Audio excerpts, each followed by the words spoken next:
in Las Vegas today. It's time for Pushing the Limits with Brian Shapiro. Brian will talk sports, politics, entertainment, and anything that matters to you.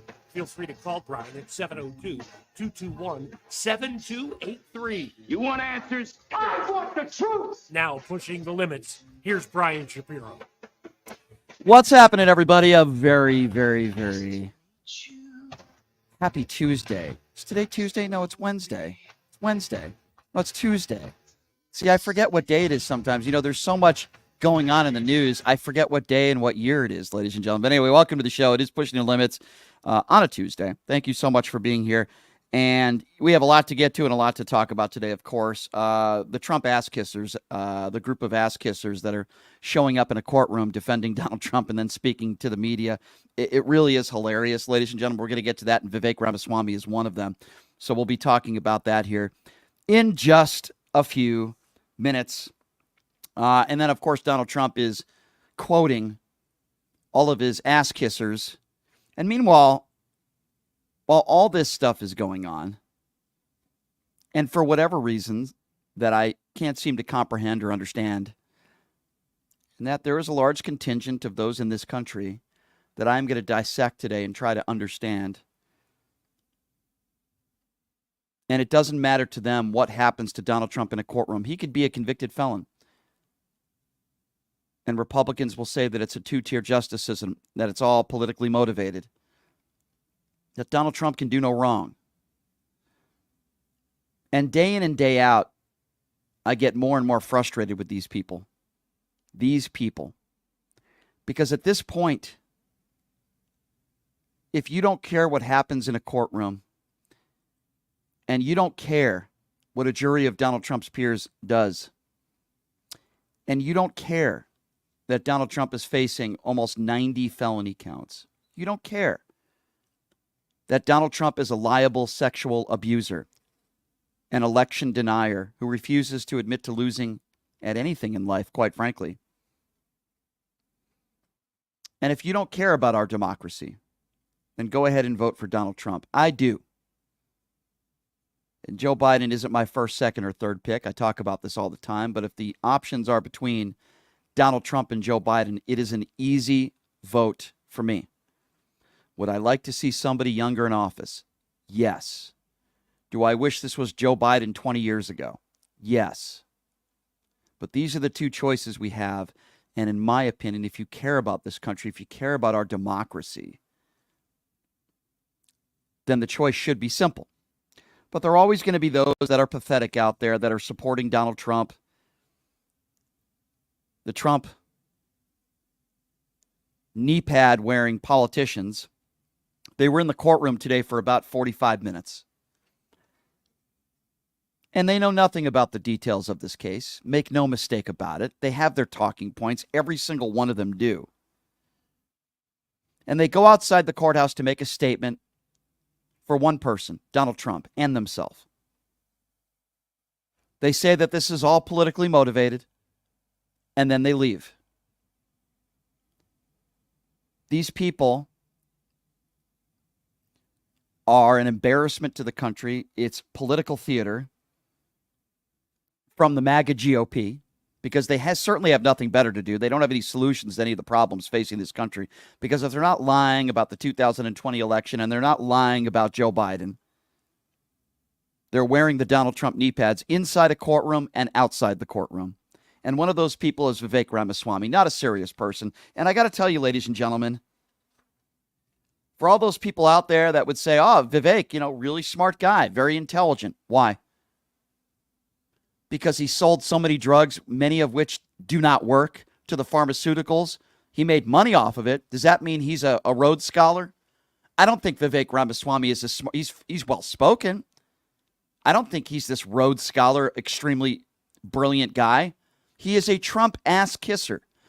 And that is exactly his motivation. Kiss Trump's ass so maybe one day you can be the vice president or work in Donald Trump's administration. And his comments outside the courtroom today are so pathetic. Like I said, they sit there for 45 minutes in the courtroom. They don't know any of the specifics about the case, and they lie.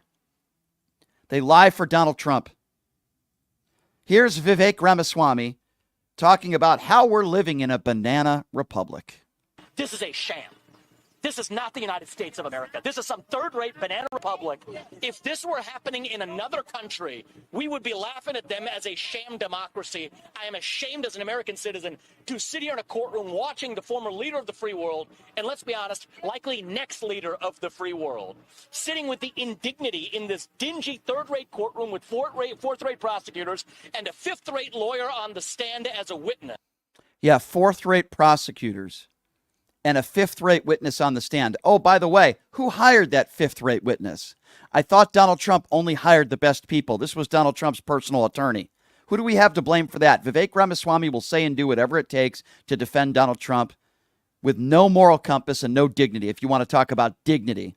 The guy shows up for 45 minutes inside the courtroom, defends Donald Trump, has this 5-minute pathetic speech, and we're supposed to listen to him? We're supposed to put any credence towards anything this idiot says? That's who Vivek Ramaswamy is. He's an idiot. He is a MAGA buffoon, ass kisser. That's who Vivek Ramaswamy is. And he proves it once again, being the despicable person that he is, a playbook from the MAGA buffoon playbook, going after the judge who's presiding in this case, going after his family. Anybody here in the press? Anybody at home? Anybody in MSNBC or the media afterwards? To clearly state what exactly is the crime that Donald Trump committed? Oh, wait. We have not heard a good answer to that question. It has been vague until today.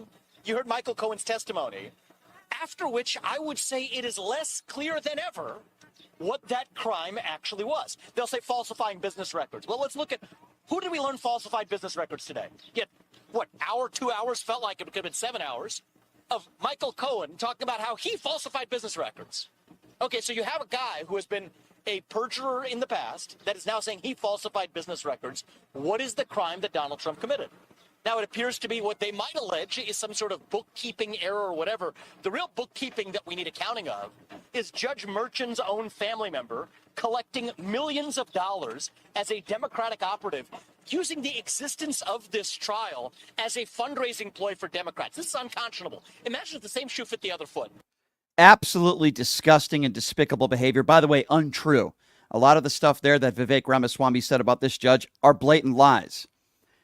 And Vivek Ramaswamy wants to make it like this was just a bookkeeping error. No, it wasn't, you lying scumbag, you. This is not a bookkeeping error.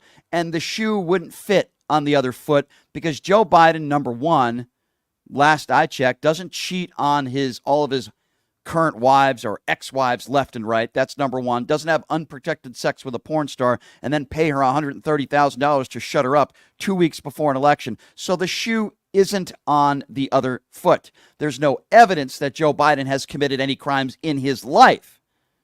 That's number one. Number two, this is very crystal clear, and we will find out whether the jury finds Donald Trump guilty or not. But this is at the directive of Donald Trump based on multiple witnesses that were already testifying. This wasn't a scheme that was brought by a guy who worked for the National Enquirer. This wasn't a scheme that was only brought by Michael Cohen. This was a scheme at the directive of Donald Trump, according to witnesses that have testified under oath. Vivek Ramaswamy is either too stupid to understand that, or he refuses to talk about it and he's a liar. Maybe a little bit of both. This was at the directive of Donald Trump just several weeks before the election. This had nothing to do with Melania Trump, who, by the way, under oath, a witness has already stated they haven't even lived in the same or slept in the same room for 20 years. Why is that important? I'll tell you why it's important. Because Donald Trump doesn't care about Melania Trump. He certainly doesn't care about his family.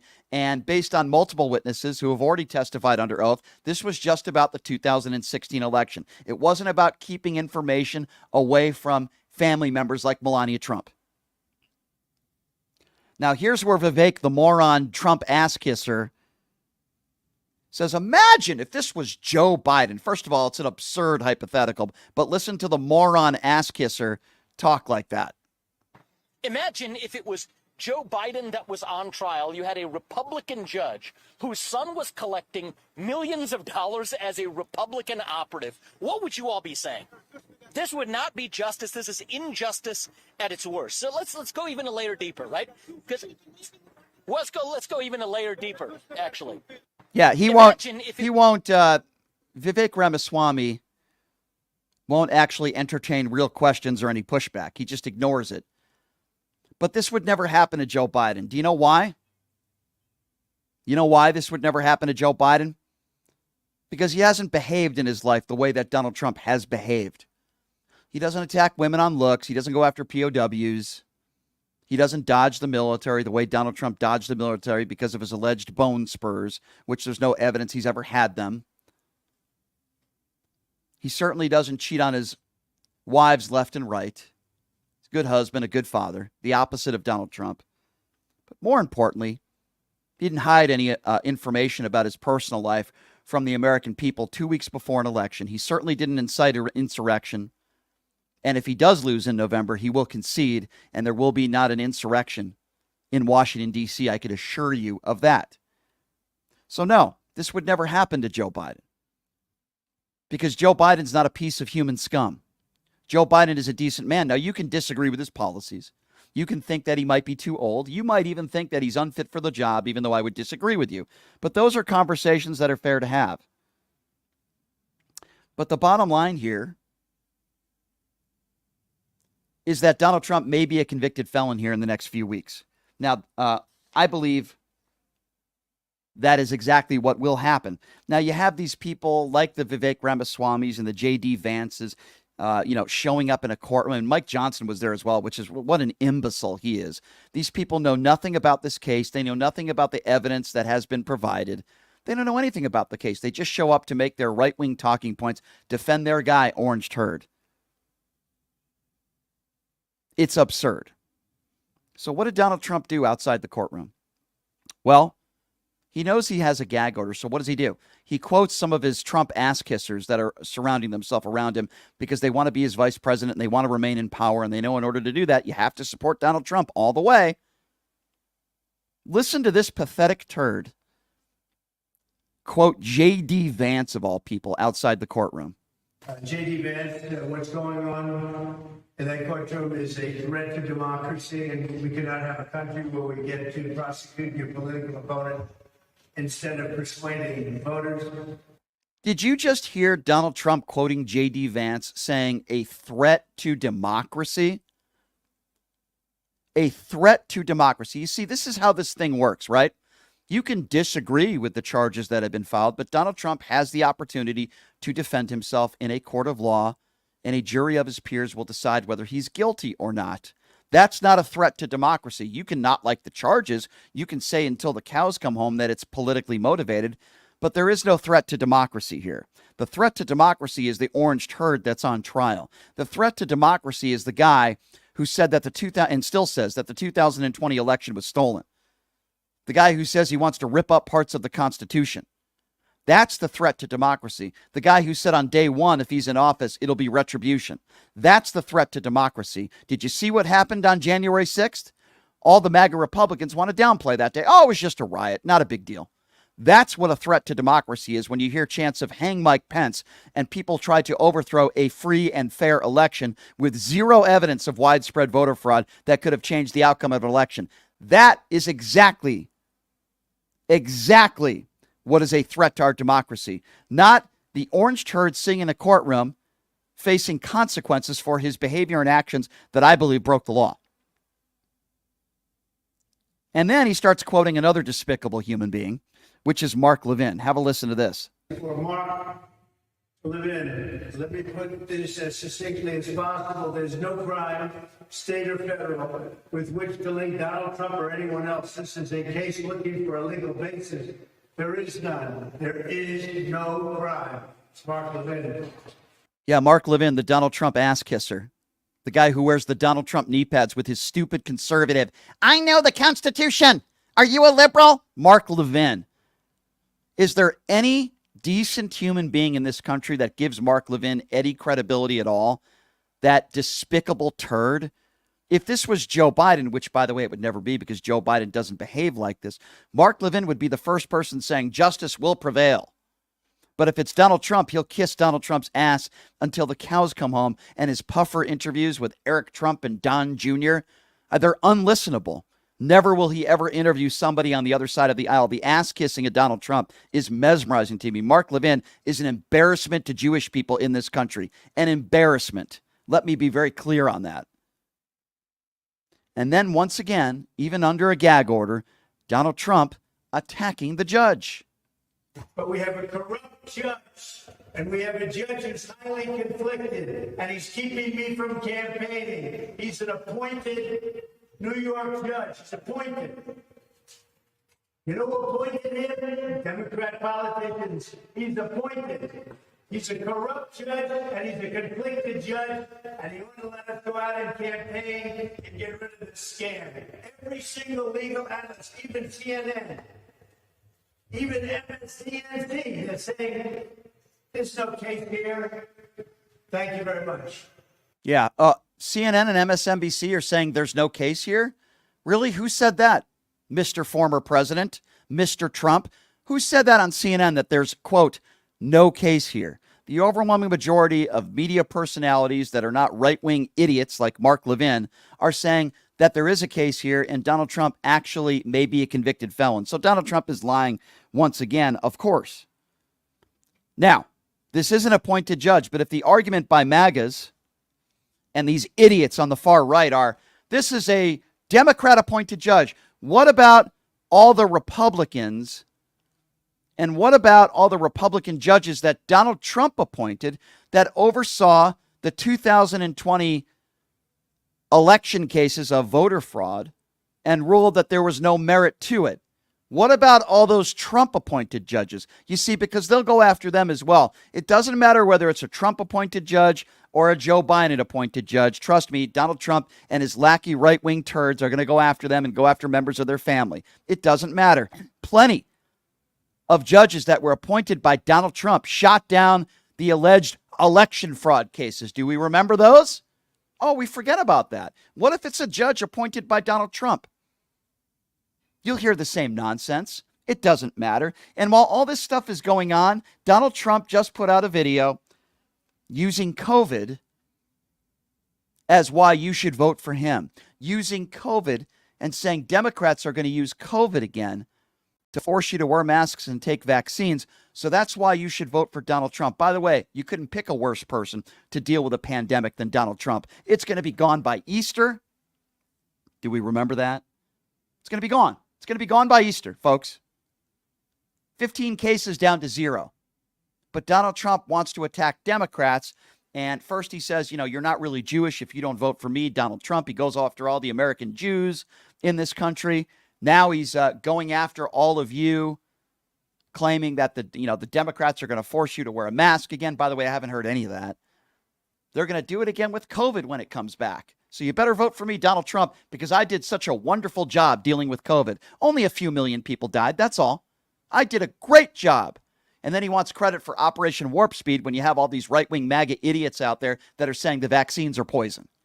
Folks, you can't make this stuff up. Listen to this. This is Donald Trump talking about COVID, trying to make the case that Democrats are bringing back COVID. The left-wing lunatics are trying very hard to bring back COVID lockdowns and mandates with all of their sudden fear-mongering about the new variants that are coming. Gee whiz, you know what else is coming? An election.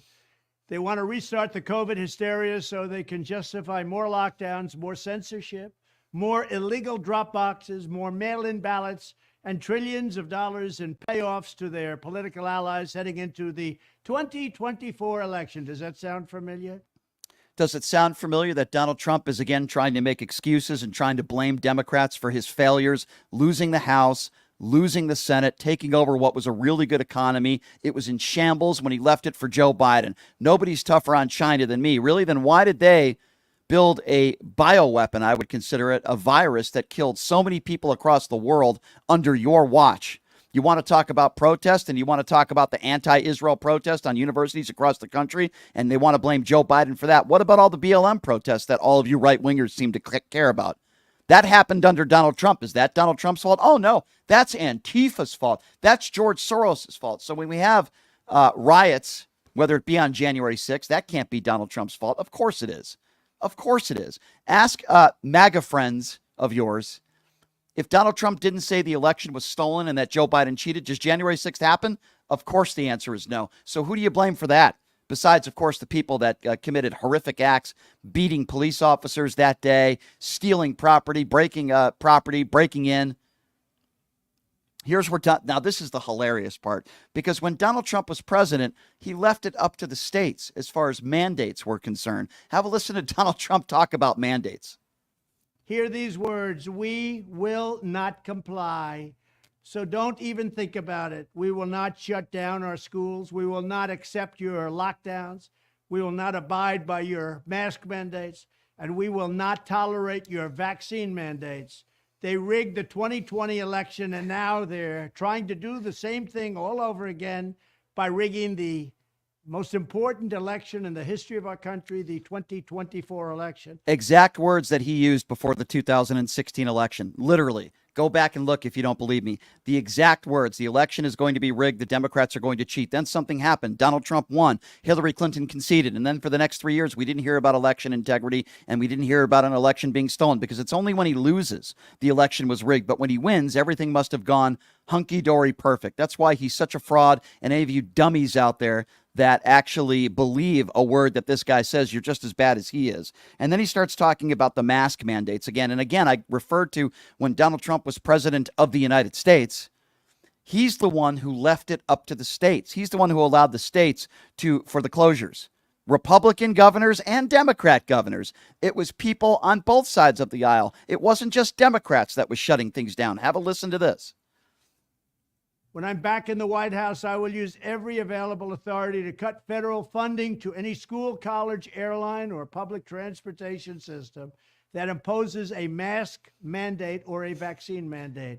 Thank you very much. Yeah, thank you very much. You did such a wonderful job in handling COVID. When you were the president of the United States, you decided as president to leave it up to the states to decide. You could have done a countrywide no mandate. You had the authority to do that as president.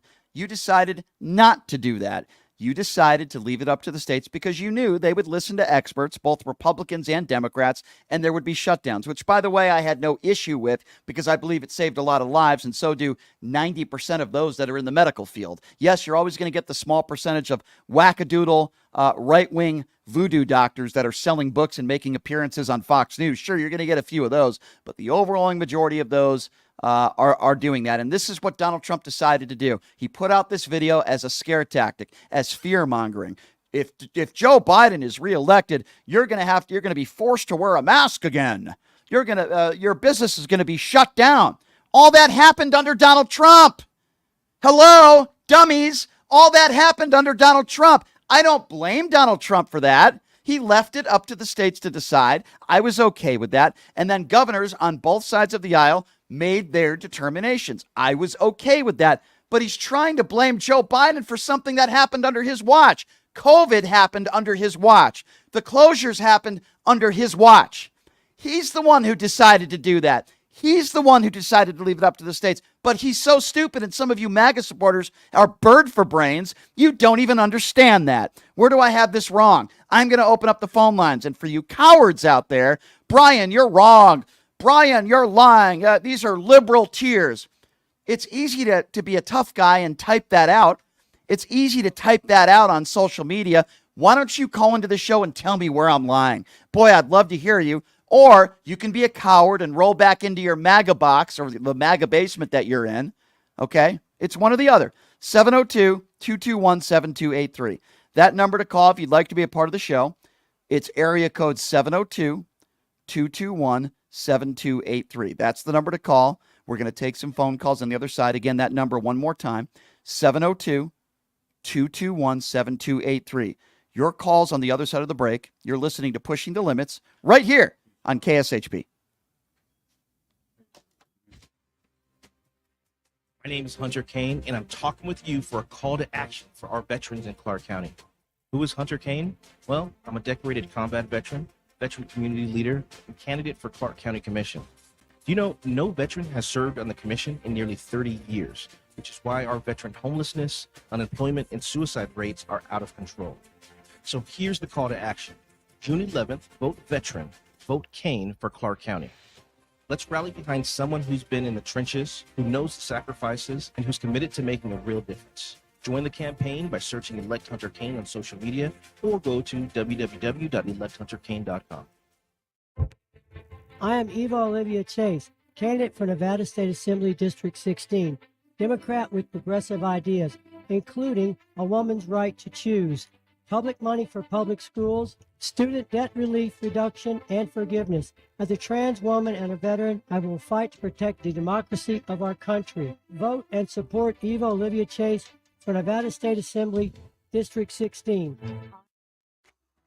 Who would have thought there'd be so many kids playing ice hockey in the desert? Jake Helb's Hockey Foundation and the Las Vegas Ice Warriors, founded by Gina Yusufzai 8 years ago, made it possible for families who can't afford the equipment and food. Donate today at www.hockeyforkids.org and help us continue making a difference.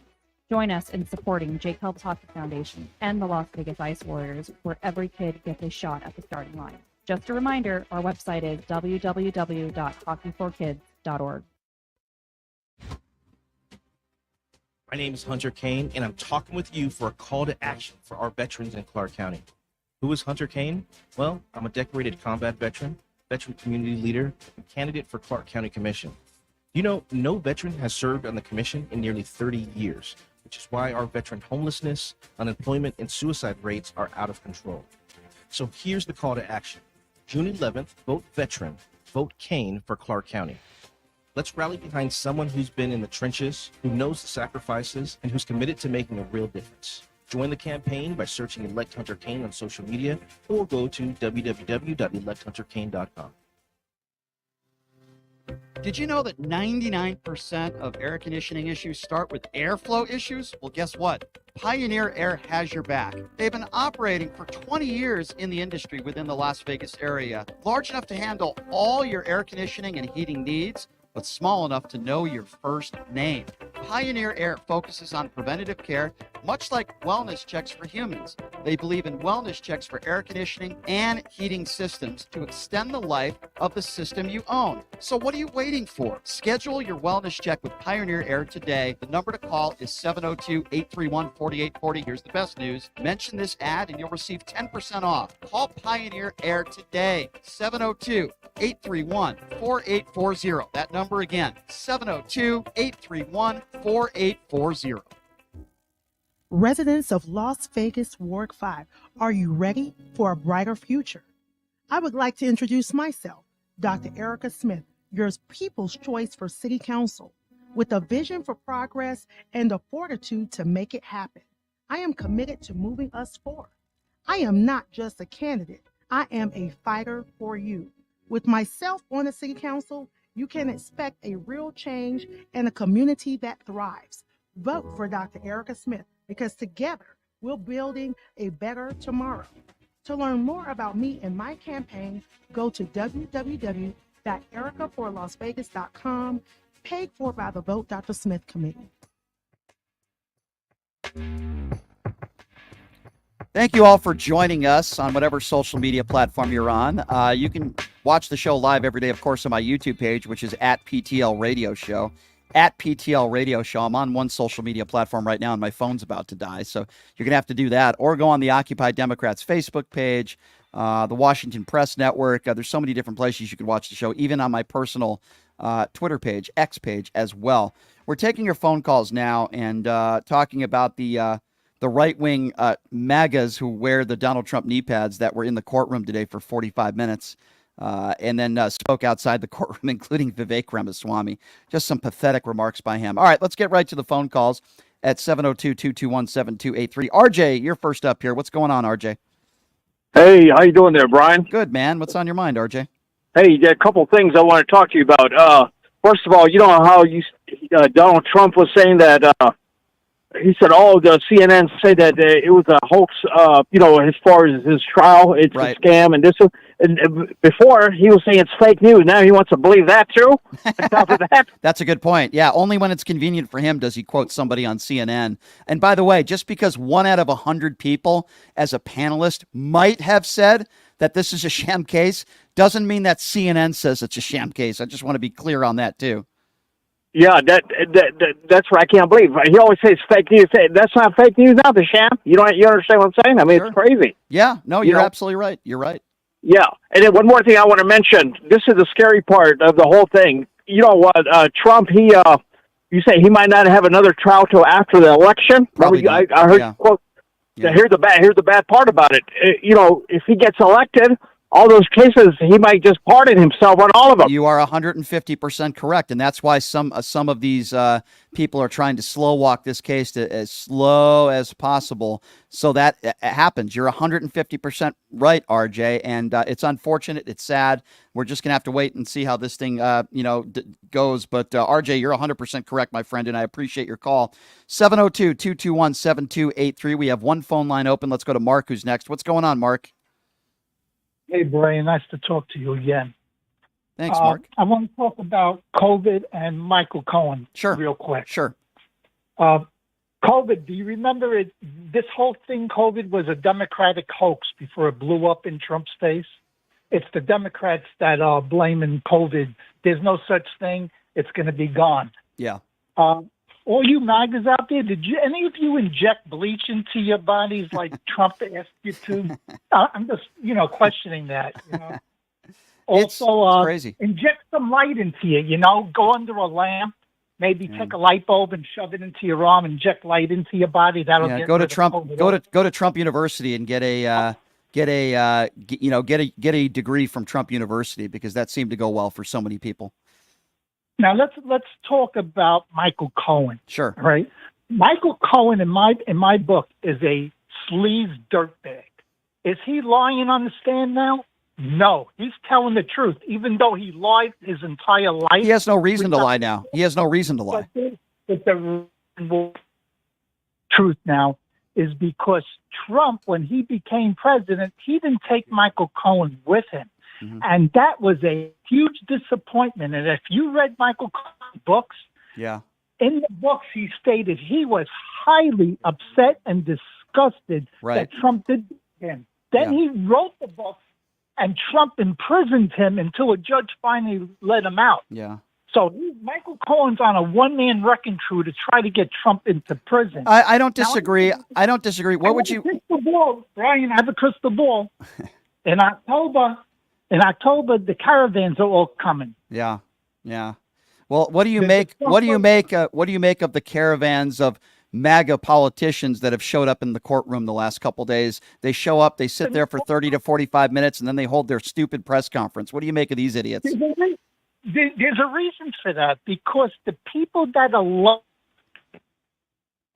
dirtbags who stopped all the military promotions, those people, like the ones who elected Marjorie Taylor Greene, this is what they want. It's their districts, those people that want them to do this. Yeah.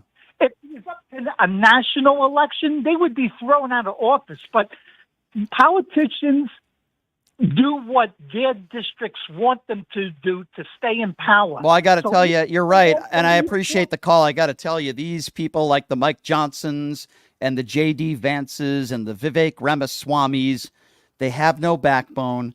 They have no moral compass. They will say and do whatever Orange Man wants them to do in hopes of they can remain in power, get the support that they need to remain in power, or maybe even become the vice president underneath Donald Trump. It is pathetic. These people are a disgrace to the country, and they are an embarrassment. 221-7283, area code 702. Let's go to Joseph, who's next. What's up, Joseph?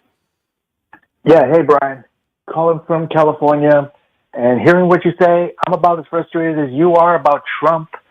And I am also more frustrated of seeing him at his rally on the news talking about he just wants to do whatever he wants. And not to mention, he thinks himself as, he always thinks about Hannibal Lecter, but if he makes me think that he may think he's Hannibal Lecter, but that's why I'm thinking of Jack Smith, who, as the FBI agent in those movies like Manhunter and Red Dragon. Yeah, no, listen, these are very strange times, Joseph, that we are living in today. I don't understand it, because I do have friends that are Trump supporters.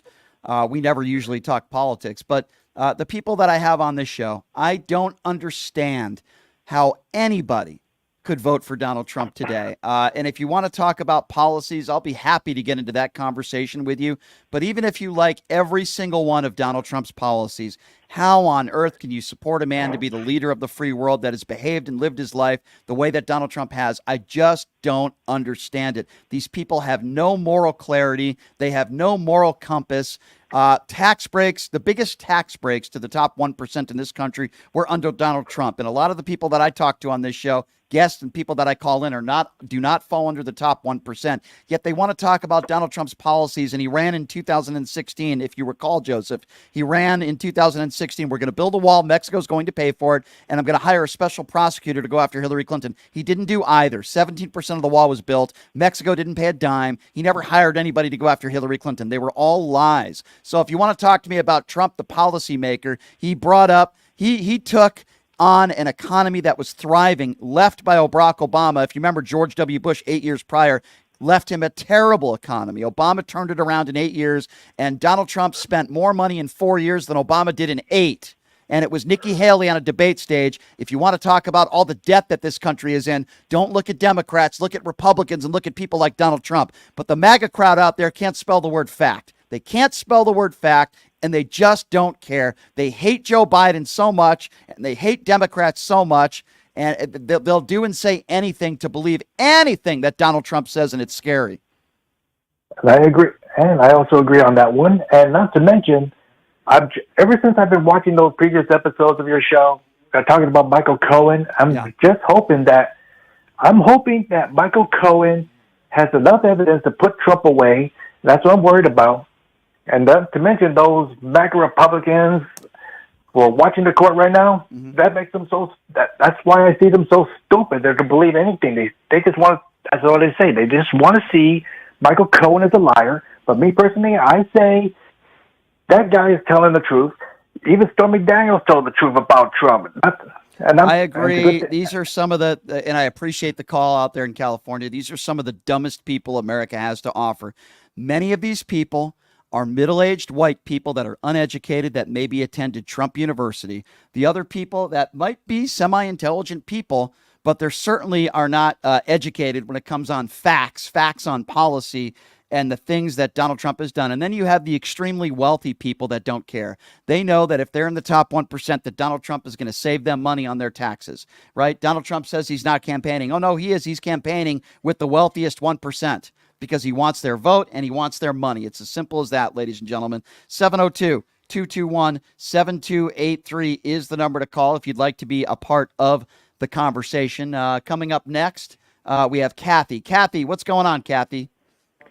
I have a question that I don't think has been addressed. It's come out in this process, and that's the flip side of the coin regarding, we hear about catch and kill on the story. Yeah. What about the reverse of that, where they're creating things?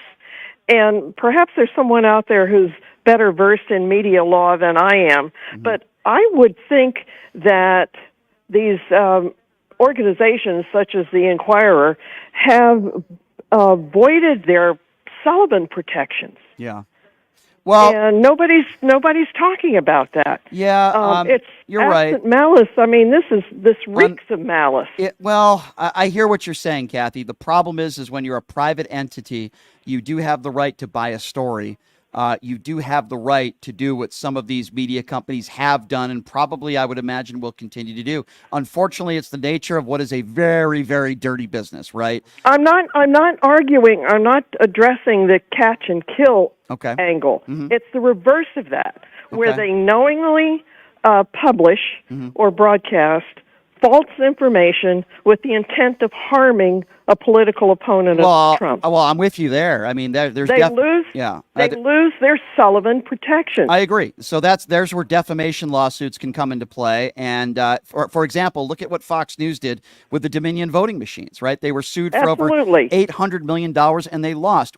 And by the way, you're right. The knowingly is the term. Like, we all make mistakes. That's the term. Right? I can go on the air right now and say something, and I didn't know that it wasn't true. And then what I will do, which I've done before, I'm not perfect, I'll say, hey, you know what? I was wrong on that. I had a bad source, and I was incorrect. And then you correct the record and you move on. But that's not what Fox News did. They knew that the Dominion voting story was nonsense. Just like Sean Hannity in his text messages knew, because we know from his text messages that Donald Trump was, quote, full of BS when it came to election fraud and the lies about the 2020 election. But what did Sean Hannity do? He never went on the air and he never said that, because he's a scumbag and he's a liar. So I agree with you. When you have malicious intent and you That's spread the things, key term, right? Malice. Right. When you say things that are that are not true, like, for example, when people go on the air, right-wing entities are 99% of them, and call Joe Biden a pedophile. Now, it is one thing if you think that Joe Biden in a video was sniffing a child's hair or he was inappropriately touching a child. Guess what? You're not a pedophile unless you are convicted in a court of law. Joe Biden is not a pedophile. He's never even been indicted or charged with any crime at all. That is malice, okay? When I say that Donald Trump is a liable sexual abuser, he was found liable for sexual battery in a court of law. When I use the term rapist, I quote the same term that the judge used in the case, calling Donald Trump a rapist. So properly so. Yeah. Properly so. I mean, that's the way it should be done. Right. But when they maliciously publish or broadcast information that they know to be false, that's malice, and they lose their Sullivan protection. I agree. And I don't hear anybody addressing that aspect of this. Well, I agree. I have talked about Fox News, OAN, Newsmax. They are not real news entities. They are propaganda machines. I understand that MSNBC is a far left organization, but please give me some examples to anybody on the right where MSNBC was sued for $800,000 for maliciously doing something that was not true. Sure, they have their biases. They go after Trump every day, but that doesn't mean that there's malice involved, malicious intent in spreading false information. That's the point. Yes. That's the point. Amen. And some of these outfits are actually licensees. Yeah. Like the Sinclair Group. Correct. And there should be some accountability. Let me tell you something, Kathy. I'm glad you brought this up because it's an important topic. You know, for about 15 years, maybe even longer, of my radio career, I was forced to work for some of the worst right-wing companies imaginable. I was forced to go on radios. I shouldn't say forced because I needed a job and I was on the air and I wanted to be here in Vegas. But I was working for organizations and I was working for large radio station companies that are backed by right-wing idiots. Idiots that didn't want me speaking negatively about Donald Trump. Idiots that spread medical misinformation. They allowed it on their networks every day. They allow stations like that have Sean Hannity, that have some of the Laura Ingraham, Mark Levin, some of the most despicable human beings on the planet that spread misinformation on the air and bigotry every day. Rush Limbaugh, another one. And these people are disgraceful. They don't want to hear the other side. They rarely ever even interview anybody on the other side. And they're one-trick ponies. All they do, Biden in the bunker. Trump won the 2020 election. Let's talk about drag queen reading. Let's talk about how horrible gay people are. You know, the culture wars, back and forth. Let's make fun of Ocasio-Cortez because she used to be a bartender, right? Let's coddle Donald Trump, and let's never criticize Donald Trump for anything. It's right-wing echo chamber radio. It's 99% of talk radio today, and they can all go to hell as far as I'm concerned. They can all go to hell. They are terrible for this country. They spread misogynistic bigotry and horrible behavior, and they can all go to hell. And the people that are running these stations are despicable, and they should look in the mirror. You know, but don't forget, if it's a broadcast license, they're exposed. Yeah. And somebody needs to pursue those licenses. Yeah, it's a very difficult, slippery slope. And then we have to look at the people that are, in charge and who has the authority. It's all about money. And there are a percentage of people in this country in their right-wing echo chamber. They'll listen to the Mark Levins and the Sean Hannitys. They will not listen to the other side. They just want to listen to people that agree with them 24/7. So go ahead and do that. They're pea brains. They all are, Kathy. And I appreciate you calling in because this is a Okay, very thank important you. topic. Thank you, Kathy. Thank you. Appreciate you. Very important topic. And she's 150% correct. 702-221-7283. We have one phone line open, 702-221-SAVE. Let's go to Connie. Connie is next on PTL. What's up, Connie? Yes, I have been listening to you for the first time. Oh. I want to thank you.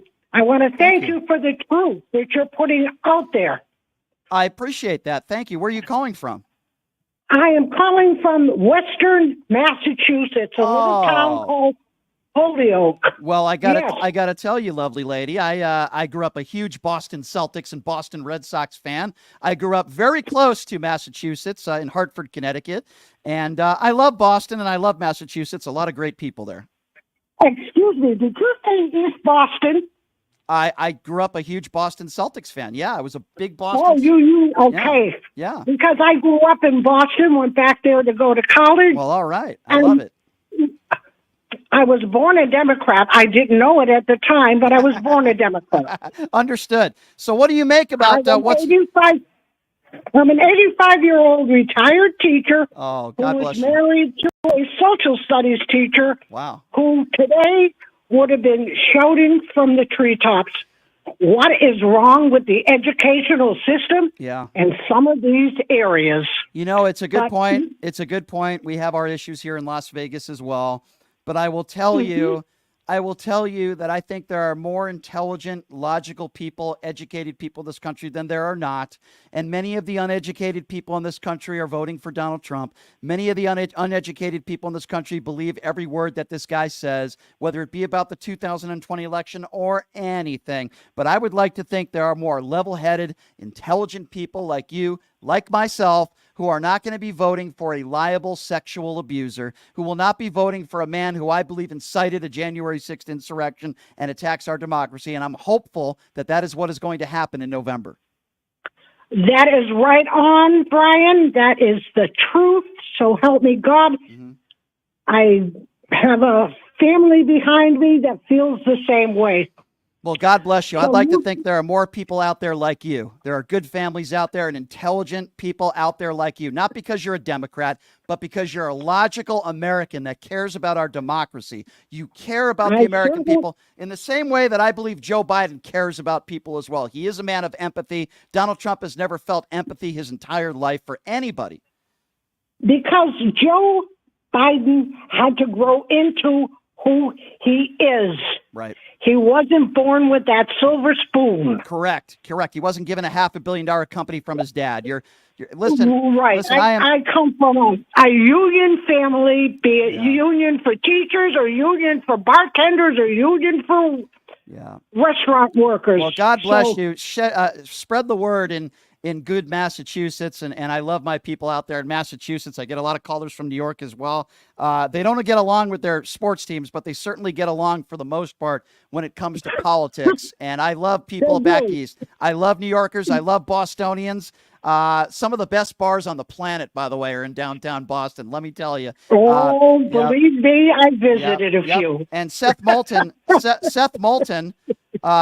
out, is a personal friend of mine. He's done the show before. I love Seth. He's a war hero. Listen, say what you want about Mitt Romney. I didn't think he was a bad governor, and I think he's a decent man. I think he's a decent man. The thing about Mitt is he can work. Yes. One of the things you have to be able to do in Massachusetts is work with a House. Right. A Senate, whatever, that is totally decent man. And I'll tell you, I was right about him because he took the right side of history when it came to impeaching Donald Trump. Mitt Romney is a decent human being, and what the Republican Party has done to him is a disgrace. I am so glad that you called. Spread the word out there, and you are welcome to call back anytime. Okay, ma'am? Thank you so much. Okay, thank you, Brian, and good luck. Continue. Thank you. I that's a woman that I could definitely have a drink with. She sounds like an awesome, lovely lady. Thank you so much for calling in. I appreciate you, and I love people out there in Massachusetts. They're great people. 702-221-7283. Let's go to Bill. Bill is next up on PTL. What's up, Bill? Well, first of all, I want to talk about the hush money trial just a second. Sure. And the defenders, lawyers are going to talk about Michael Cohen has lied in the past. The prosecution should make the statement, let's check the times that Michael Cohen has lied and compare him to the documented times that Trump has lied when Trump says that all this is a hoax and that it never happened. Right. Which Good one point. has lied the most often? That's a good point, Bill. I want to get your thoughts on that. You bring up a good point. We know how many times Donald Trump lies. He lies every day. Yeah, and listen, Michael Cohen is kind of a scumbag. Let's call it for what it is. But he spent his time behind bars, right? What is his reason? He's already written his book. His celebrity time is past, right? I think his 15 minutes of fame is over. So what is his reason for lying now? We know why he lied before, to cover his own ass, to lie for Donald Trump. Why would he be lying now? He already wrote his book, right? He's not going to be getting any more book deals. What is his reason for lying now? I don't think there is a reason that he's lying now, and I believe he's telling the truth. I agree with you. Plus the fact I have lied, you have lied, everyone has lied at times. There are times when maybe we lie when our wife says, do I look good in this? And oh, sure you do, when really they don't. I mean, yes, we have all lied, but have we also told the truth? Yes, we have. Now, my next thing that I wanted to mention, if I have time here, is the fact that these judges and so forth are slow walking these cases. And my comment would be, I believe the jury, the judges and so forth are subject to, what's the word I'm looking for? They also have to do the right thing, and they are not there forever. There are ways to get them, to push them along and so forth, and it should be done. And as an example that I recently heard, and I haven't heard anything since then, that AOC was trying to do something to go after Judge Thomas on the Supreme Court for his corrupt things that he has done. I haven't heard any more about that. I don't know if it is you have or interesting, not. Bob. I have, and it is interesting, isn't it, sir? Isn't it, Bill, that, you know, when the far right, they'll go after these supposed Democrat judges, right?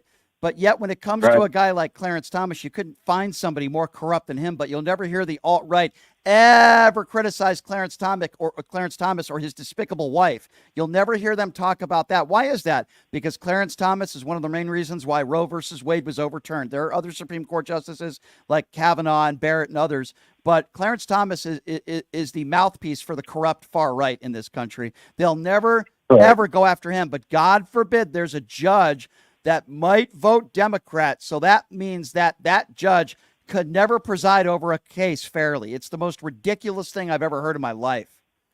And then Thomas has the balls to come out this last week and say that he and his wife are being lied about and they're poor victims of this and that. The only one that's lying is Justice Thomas. Right. That's all there is to it. He's an absolute The final thing scumbag. I'd like to say, I don't want to stay on here too long, but the other thing, two other things.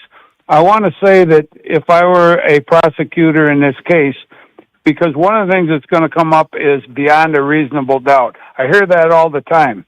And my closing statement as a lawyer in this case would be, that you forget one word, beyond a reasonable doubt. Right. Is there doubt? Maybe. But is it reasonable? Yeah. No, it's not reasonable. No, you're right. So they always forget the reasonable part of that situation. Yeah, well, and that kind of bugs me. Well, I appreciate your call, sir. And when it comes to Republicans today, many of them are very unreasonable when it comes to a lot of different issues. So that doesn't really surprise me one bit. All right, going back to the phone, 702-221-7283. And again, that number to call if you want to be a part of the conversation, 702-221-7283. Kava is next on PTL. What's up, Kava?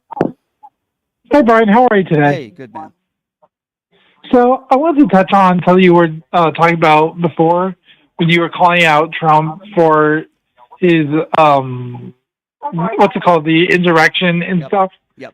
And I fully agree with you. It's gotten to the point where I'm even sick of hearing his voice. Like, I've been sick of it, but it's gotten to the point where he's still going after women. He's still going after immigrants. He's still going after pretty much anybody who doesn't agree with him. He attacks.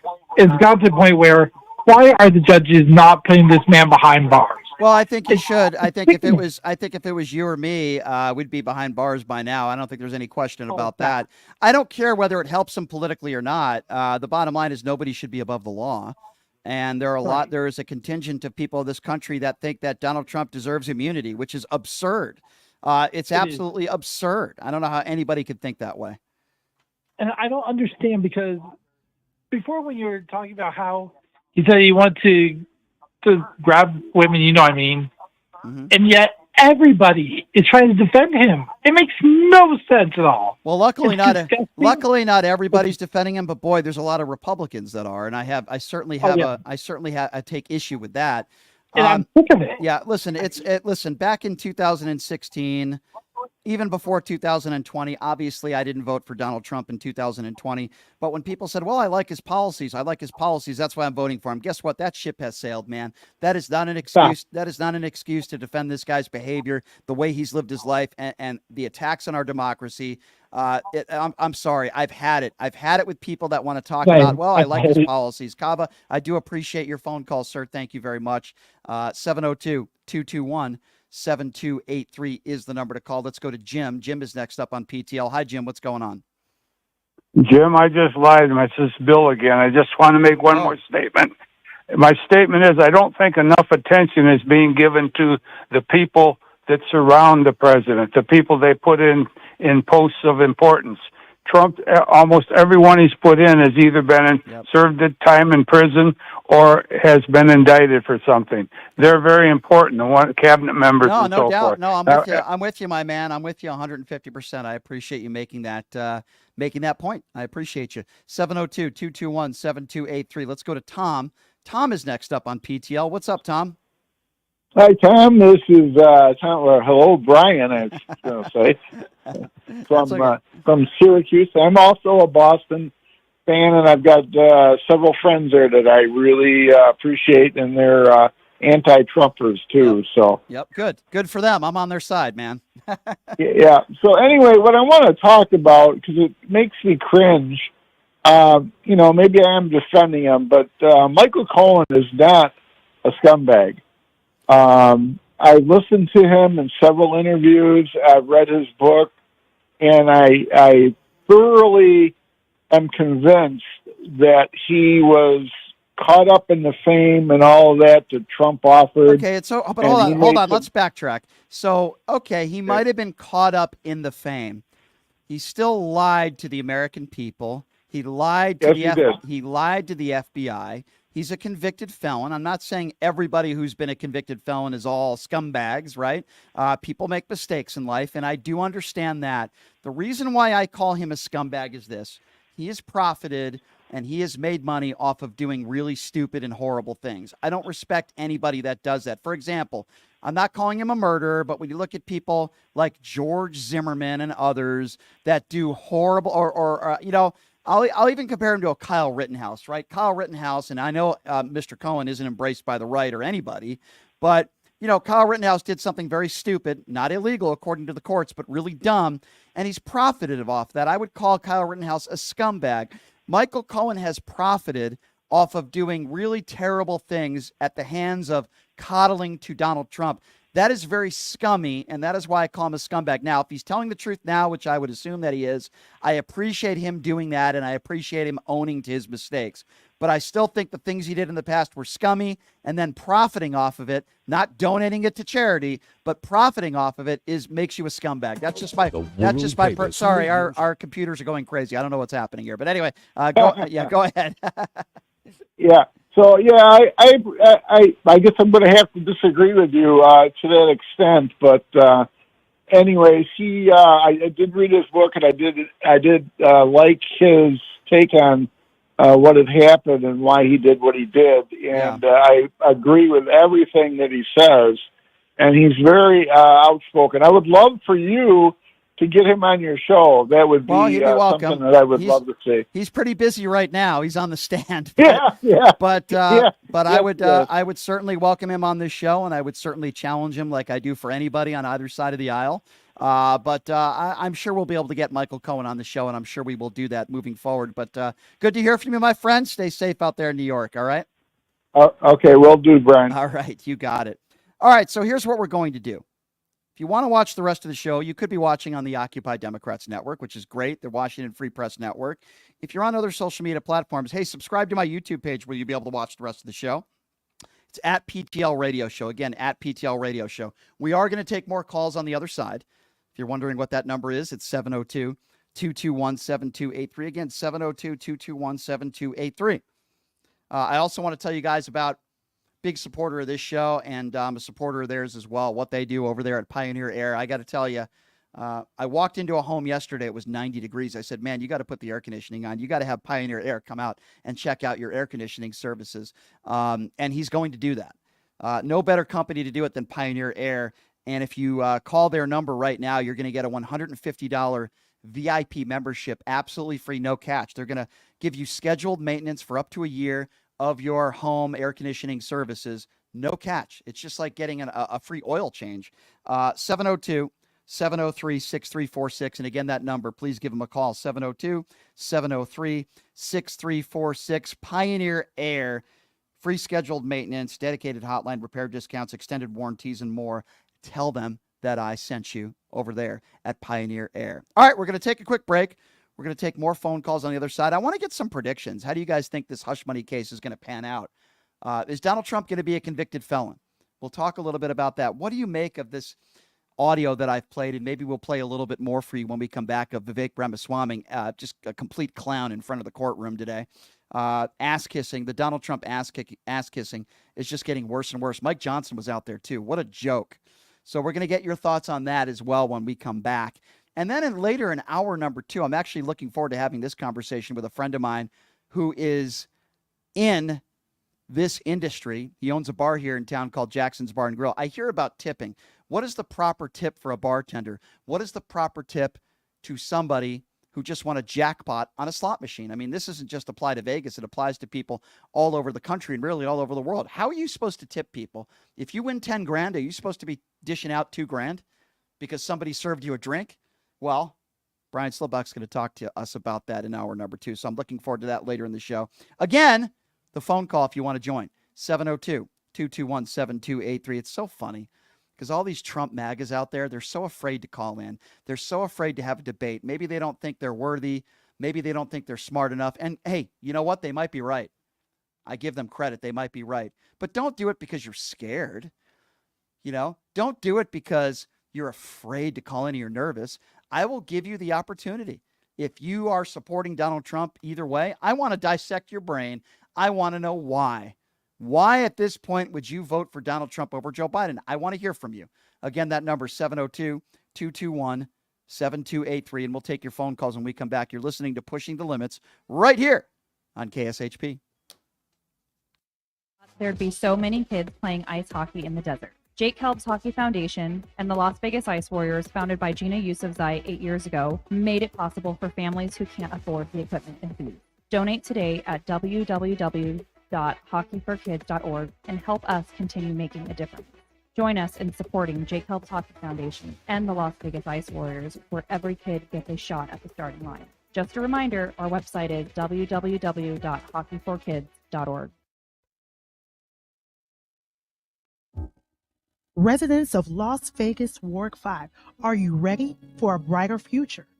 I would like to introduce myself, Dr. Erica Smith, your people's choice for City Council, with a vision for progress and the fortitude to make it happen. I am committed to moving us forward. I am not just a candidate, I am a fighter for you. With myself on the City Council, you can expect a real change and a community that thrives. Vote for Dr. Erica Smith, because together we're building a better tomorrow. To learn more about me and my campaign, go to www.ericaforlasvegas.com, paid for by the Vote Dr. Smith Committee. My name is Hunter Kane, and I'm talking with you for a call to action for our veterans in Clark County. Who is Hunter Kane? Well, I'm a decorated combat veteran community leader, and candidate for Clark County Commission. You know, no veteran has served on the commission in nearly 30 years, which is why our veteran homelessness, unemployment, and suicide rates are out of control. So here's the call to action. June 11th, vote veteran, vote Kane for Clark County. Let's rally behind someone who's been in the trenches, who knows the sacrifices, and who's committed to making a real difference. Join the campaign by searching Elect Hunter Kane on social media or go to www.electhunterkane.com. I am Eva Olivia Chase, candidate for Nevada State Assembly District 16, Democrat with progressive ideas, including a woman's right to choose, public money for public schools, student debt relief reduction, and forgiveness. As a trans woman and a veteran, I will fight to protect the democracy of our country. Vote and support Eva Olivia Chase for Nevada State Assembly, District 16. Did you know that 99% of air conditioning issues start with airflow issues? Well, guess what? Pioneer Air has your back. They've been operating for 20 years in the industry within the Las Vegas area, large enough to handle all your air conditioning and heating needs, but small enough to know your first name. Pioneer Air focuses on preventative care, much like wellness checks for humans. They believe in wellness checks for air conditioning and heating systems to extend the life of the system you own. So what are you waiting for? Schedule your wellness check with Pioneer Air today. The number to call is 702-831-4840. Here's the best news. Mention this ad and you'll receive 10% off. Call Pioneer Air today. 702-831-4840. That number again, 702-831-4840. Hey everybody, are you struggling to find a pizza place that reminds you of Brooklyn? That true blue New York style pie? Well, worry no more. Stallone's Italian Eatery Pizza is a knockout. We're located at 467 East Silverado Ranch Boulevard, just off of Premium Road, half a mile east of South Point Casino, just minutes from the Las Vegas Strip. Come by and grab a slice of pie. Plus, check out our Brooklyn-inspired Italian cuisine. Our sandwiches are super. Hero, that is. Because why be a sub when you can be a hero? Stallone's Italian Eatery is here to serve you phenomenal food, Vegas. Forget about it. Voters want safe gun reform, ban military assault weapons, including AR-15s, have universal background checks, and red flag laws. I am Eva Chase, a candidate for Nevada State Assembly District 16, U.S. Air Force veteran, college graduate, progressive independent candidate, fully transitioned transgender woman, former lieutenant governor candidate for Nevada in 2022, where I received 7,212 votes in the Democratic primary. Follow me on Facebook, X, Instagram, TikTok. Donate to my campaign bot fund account and stay progressive.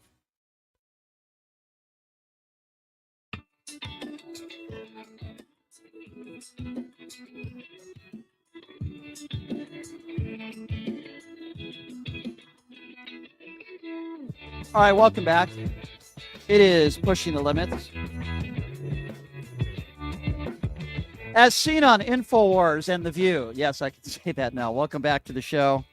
Appreciate you being a part of what we do here. And I'm so appreciative, really, to all of you that call in, and even my MAGA friends out there, but calling in from all over the country. It really is special, and I greatly appreciate it. You know, radio has changed a lot over the years.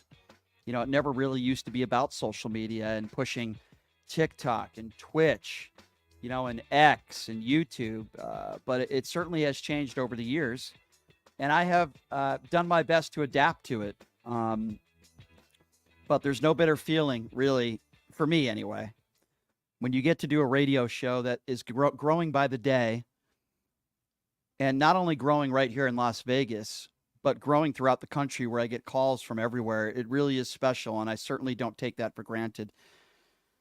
And I certainly appreciate it.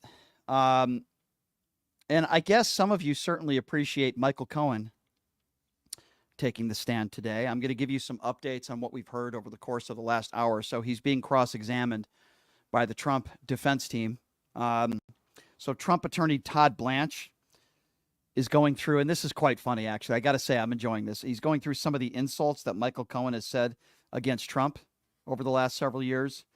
Remember, this is a guy that went to jail because of Trump. I mean, let's just be honest. Blanche asked if Cohen, speaking on his podcast, called Trump a boorish cartoon misogynist. And then Cohen responded by saying, that does sound like something I would say. Blanche then asked if Cohen has called Trump a Cheeto-dusted cartoon villain. I might have to use that, by the way. That's very good. He also said that sounds like something that I said. What does this have any relevancy? We know that Michael Cohen is angry at Donald Trump. Doesn't mean that Michael Cohen's lying. I guess trying to discredit Michael Cohen. I don't know. Cheeto-dusted cartoon villain. I'm going to have to use that, by the way. I got to give Michael Cohen credit for that one. So Cohen agreed that he started his redemption tour while in home confinement, if you remember. Cohen agreed that he started his redemption tour then. He said that was fair. In September back in 2020, his first book, Disloyal, was published. Cohen confirmed his podcast, Mea Culpa, also began in September of 2020. He said that his attorney asked the DA's office for support for a motion to reduce his prison term. So I would imagine that that's probably true. Cohen also confirmed that the first time he met with the DA's office official were about 3 months into his prison sentence. Blanche resumed his cross-examination and circled back with Cohen to confirm that the first time he met with those Manhattan District Attorney office was about 3 months into the sentence at Otisville in late August back in 2019. So I don't know who the next witness will be. Michael Cohen did say that he did admire Trump and was not obsessed with him. He did say that in testimony today. Cohen refused to answer yes or no when asked if he wanted to see Trump convicted. Obsession or admiration. Cohen said he was not obsessed with Trump. He said, I admired him tremendously. At that time, I was knee-deep into the cult of Donald Trump, he said. So yes, adding, I was not lying. It's how I felt. I think that helps his credibility a little bit there. Owning this stuff and admitting this stuff and not getting caught at any lies when he's on the stand, which is very important. Trump's attorney also asked Cohen about being able to delay surrendering to prison from March until May of 2019. He said, I had just had surgery. Blanche asked whether it was also because of his testimony, and Cohen had said no. So this goes on and on and on. And again, you have these right-wing lackey Trump supporter politicians with no credibility. Guys like J.D. Vance and Vivek Ramaswamy. These are people that want to be around Donald Trump and want to remain in power and probably want to be his vice president, even though some of them might not admit it. So they're in court for 45 minutes today. They leave the courtroom knowing nothing really about the evidence that's been presented in this case. It's not like they're a reporter. They have no idea what they're talking about. It's the same right-wing echo chamber of excuses that they use. And it is interesting that there are people that give a crap of what they have to say. I laugh at it. I think it's quite funny and embarrassing at the same time. All right, we're going to open up the phone lines again, as I promised you. 702-221-7283. And again, the number to call if you'd like to be a part of the conversation, 702-221-SAVE. Let's go to Patrick. Patrick is first up here in this segment on Pushing the Limits. Hi, Patrick. Thanks for calling in to PTL. What's on your mind, man? Patrick, are you there? Did we lose Patrick? 702-221-7283 is the number to call if you want to be a part of the conversation. All right, let's go to Vivian. Vivian is next up on PTL. Hi, Vivian. All right, I think we're having some issues with our phone lines there. Patrick, are you there? All right, let's do a reset. Let's do a phone reset. Just check and see who's on, who's not on, and then we will go back to the phone lines. All right, let's go to Vivian. Vivian, are you there? Hi, Brian. How are you doing today? I think, I'll tell you what, I think that the far right, maybe it's George Soros that's into our phone lines trying to sabotage the show. I don't know. What's going on, Vivian? What's on your mind? Okay, I'm going to the question in reference to the two choices that we have. Yeah. And I look at it not so much as the top tiers, but who's underneath them and what their agenda is. Yeah. And I find that one person's agenda is revenge, revenge, revenge. No way I want to govern in any way, shape, or form. And the other one is like, I'm going to do something for the people. I'm going to try and fix this. I'm going to try and work on this. I'm going to try and work on this. And that makes a difference to me. Yeah. Yeah, no, I'm with you. I just find it so interesting that whenever a Republican or Donald Trump is facing the fire and could be held accountable in a court of law, it's all the left, it's all Democrats, it's all George Soros, it's a lefty judge. They go after the families, they go after the jury. But then if he's found not guilty or if he wins an election, everything must have happened fairly and everything's all hunky-dory. I find it so interesting with these right-wing hypocrites. Like every time I think I say when Trump first became president, it was the people he had behind him was some decent people in the government who tried to keep things on track, and then got rid of anybody who was not going along with what he wanted to do, and then try and put those people in place. Now, if he comes again, he already has it set in place. Listen to Project 25. Listen to the Time Magazine article. Yeah. He already has in place what he wants to do and how he wants to do it. Yeah. So to me, it's ridiculous that anybody is still on the fence as to what they're going to do based upon Hey, those I'm with two you. articles You're itself. right. You're right, Vivian. I'm with you 150%, and I appreciate your call. The hypocrisy from the right, I hear it every day. I'm not saying you never get any hypocrisy from the left either, but well, it appears as though on the line right now, if I have it right, the former Nevada Republican chairwoman is joining us on the line right now. My friend Amy Tarkanian. Amy, is that you? Hi, Brian. How are you? Hey, Amy. Thanks for calling in. Thank you so much. What's on your mind today? Yeah, well, I couldn't help myself. I logged into your show, as I do regularly, and this topic was actually one that dealing with Cohen and the hush money trial and Republicans blindly still supporting Trump through all of this was a topic that I discussed early this morning with not just anyone here domestically, but in the UK, because everybody finds this to be absurd. Yeah. If you are a reasonable, rational human being, they find this to be absolutely asinine. When you say asinine, are you saying the charges or the charades in the courtroom or Donald Trump's behavior? Like, what are you specifically referring to?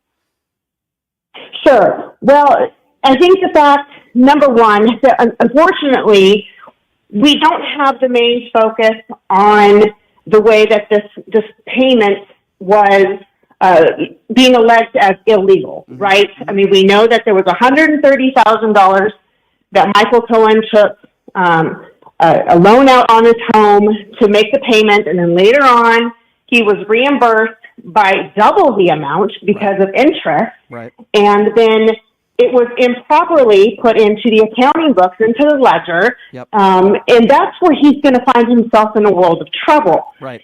Now, unfortunately, leading up to everything that started to unfold today, you had the salaciousness of the sexual misconduct, the affair. Well, that's all juicy. I know that was just meant to remind suburban women voters, such as myself, that he is a sleazebag. Right. But is that why he's in court? No. No. And so that's where we have to keep everyone focused. Because once they get to the meat and potatoes of why he's actually being put on trial, that's where I think he's not going to be able to skirt away from that. He's not going to be able to continue to Can I ask you about that, Amy? Email. So I agree with everything you just said. So Vivek Ramaswamy outside the courtroom making the case against the case that you just made, and I disagree with him. He's saying, well, they're claiming he falsified business records, but that was Michael Cohen who did that. So you have Vivek Ramaswamy who's making the case that Donald Trump was not directing this, that all of a sudden it was just Michael Cohen who said, hey, you know what? I'm going to falsify these business records, and I'm going to pay Stormy Daniels $130,000, and this has absolutely nothing to do with Donald Trump. What Vivek Ramaswamy and J.D. Vance and what these MAGA politicians that were in a courtroom today, they don't even know anything about the evidence, and they talk outside the courtroom, and they make it sound like this was all Michael Cohen, that Donald Trump didn't direct Cohen to do it? Right. So the other part of what's been divulged in court is the presentation from people who worked very closely next to Donald Trump, were their right-hand people, their secretaries, the receptionists, those who cut the checks and made sure that he signed them. They all described him basically as a micromanager, somebody who paid very closely to detail. Yeah. So when you hear things like that, it doesn't matter if it were Michael Cohen, if it were Matthew Cohen, if it were Zach Cohen, and whatever the guy's name is. Right. Trump knew. Exactly. And so, and that's what I think this conversation leads up to. Yep. He calls Michael Cohen all kinds of names now, when yet he still hired him as his lawyer, as his bag man, whatever you want to call him. Yeah. He was under his wing for over a decade. Yeah. So now all of a sudden he has this moral clarity that Michael Cohen is this sleazebag. Yeah. He knew. They both needed each other. They both fed off of each other. But you're speaking from a logical standpoint. You're not trying to become Donald Trump's vice president. You're not in office needing Donald Trump's support. So you're speaking honesty and truth. What percentage of the Republican Party does the opposite today? There are some good people within the party like yourself who are being honest about this, but there are a large group that are not. Scary? Yeah. Well, and what's scary is two things. One, what you just mentioned, the embarrassment of those individuals who have been showing up in front of the courthouse to put in their 30 seconds of fame for their audition for the possible VP slot or whatever cabinet position they're hoping for.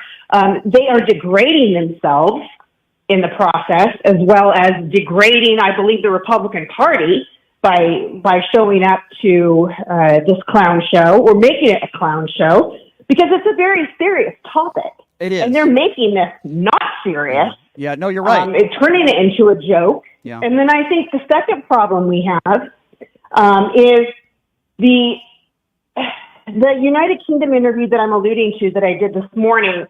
The host mentioned how, in the past, someone had said, well, if Trump had shot somebody on Fifth Avenue, he'd get away from it or get away with it.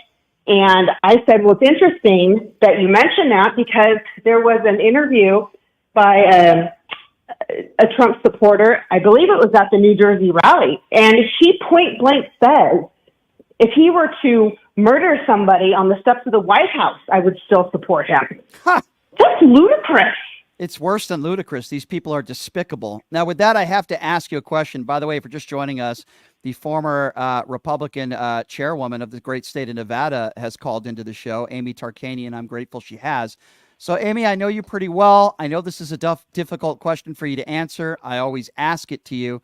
I know you're not supporting Donald Trump. I know you're not voting for Donald Trump. I know you're a lifelong Republican. I know you have many issues when it comes to Joe Biden, which I understand, even though we might not agree on all of them. I still understand.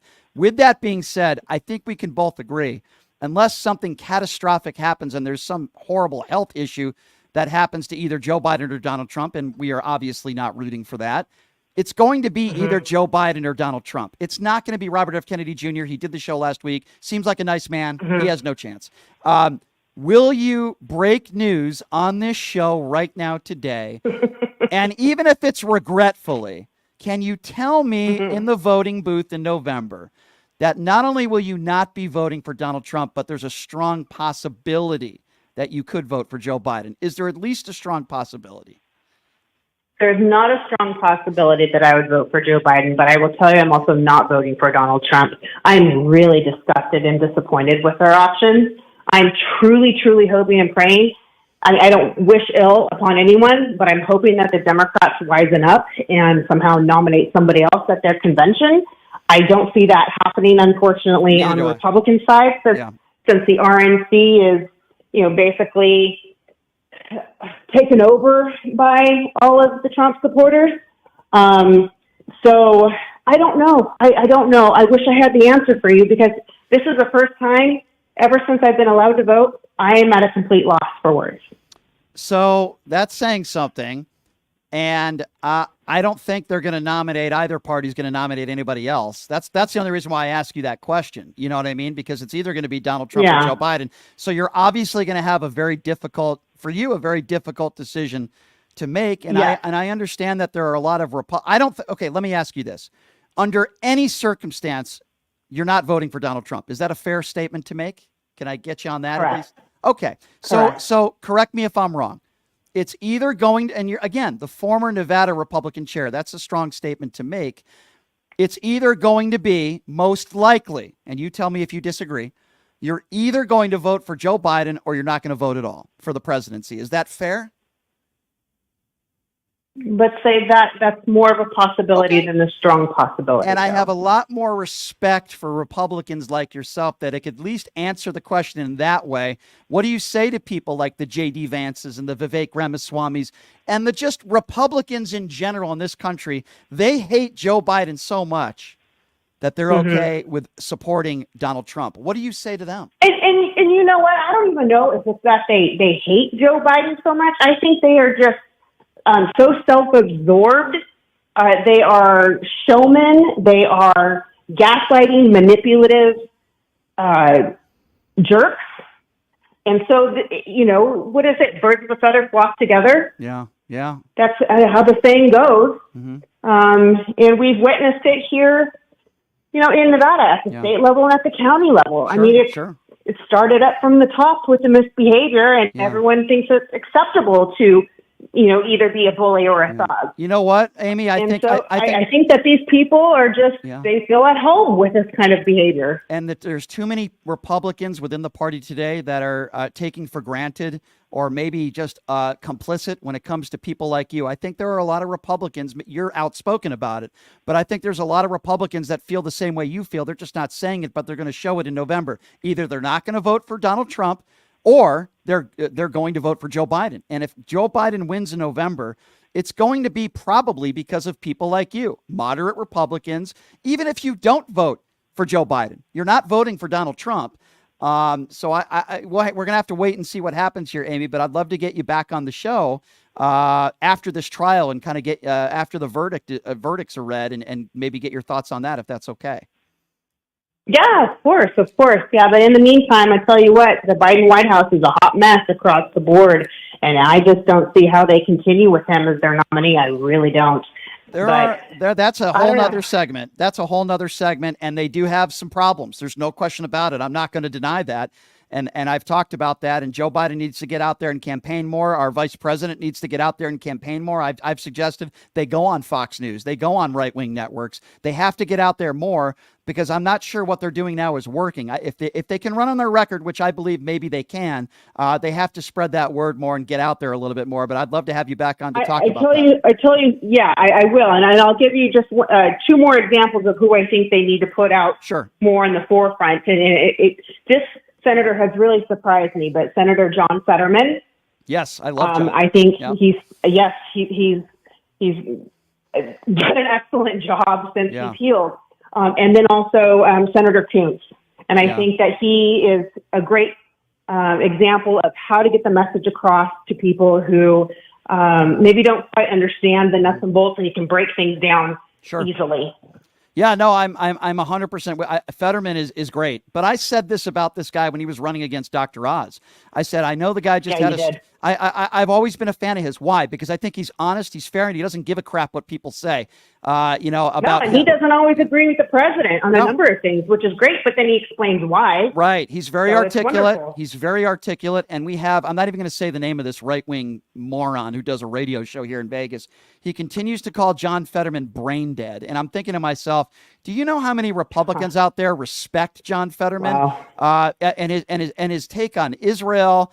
He's just an honest guy. Yeah. And I love the fact that what a disgusting thing to say about somebody who had an unfortunate health situation. Horrible. I mean, that's disgusting. And by the way, the guy who said that does a radio show here in town who's a prominent attorney. So I think anybody who knows this town knows exactly who I'm talking about. The guy is pathetic and he's disgusting. And I'm with you on that. I'm a big fan of John Fetterman. He has a nice family and he's a decent man. And I'd love to get him on this show. Amy, I always love it when you come on. I appreciate you calling in. You're the best. You're a great friend. And stay well and say hello to your husband, Danny, for me. And I look forward to having you on again soon. Amy, you're a great mom, a great person, and I wish there were more Republicans like you out there. I mean that sincerely, Amy. Brian Shapiro for president. I'll write your name in. You don't want me to be president. I'll be name calling too many people like Donald Trump. You don't want that. Amy, thanks. Lord. Bye. Thanks. All right. Hey, I have the former Nevada Republican chair just said that she's going to write me in for president. I'm going to take that as a compliment. Amy's a wonderful person. Our current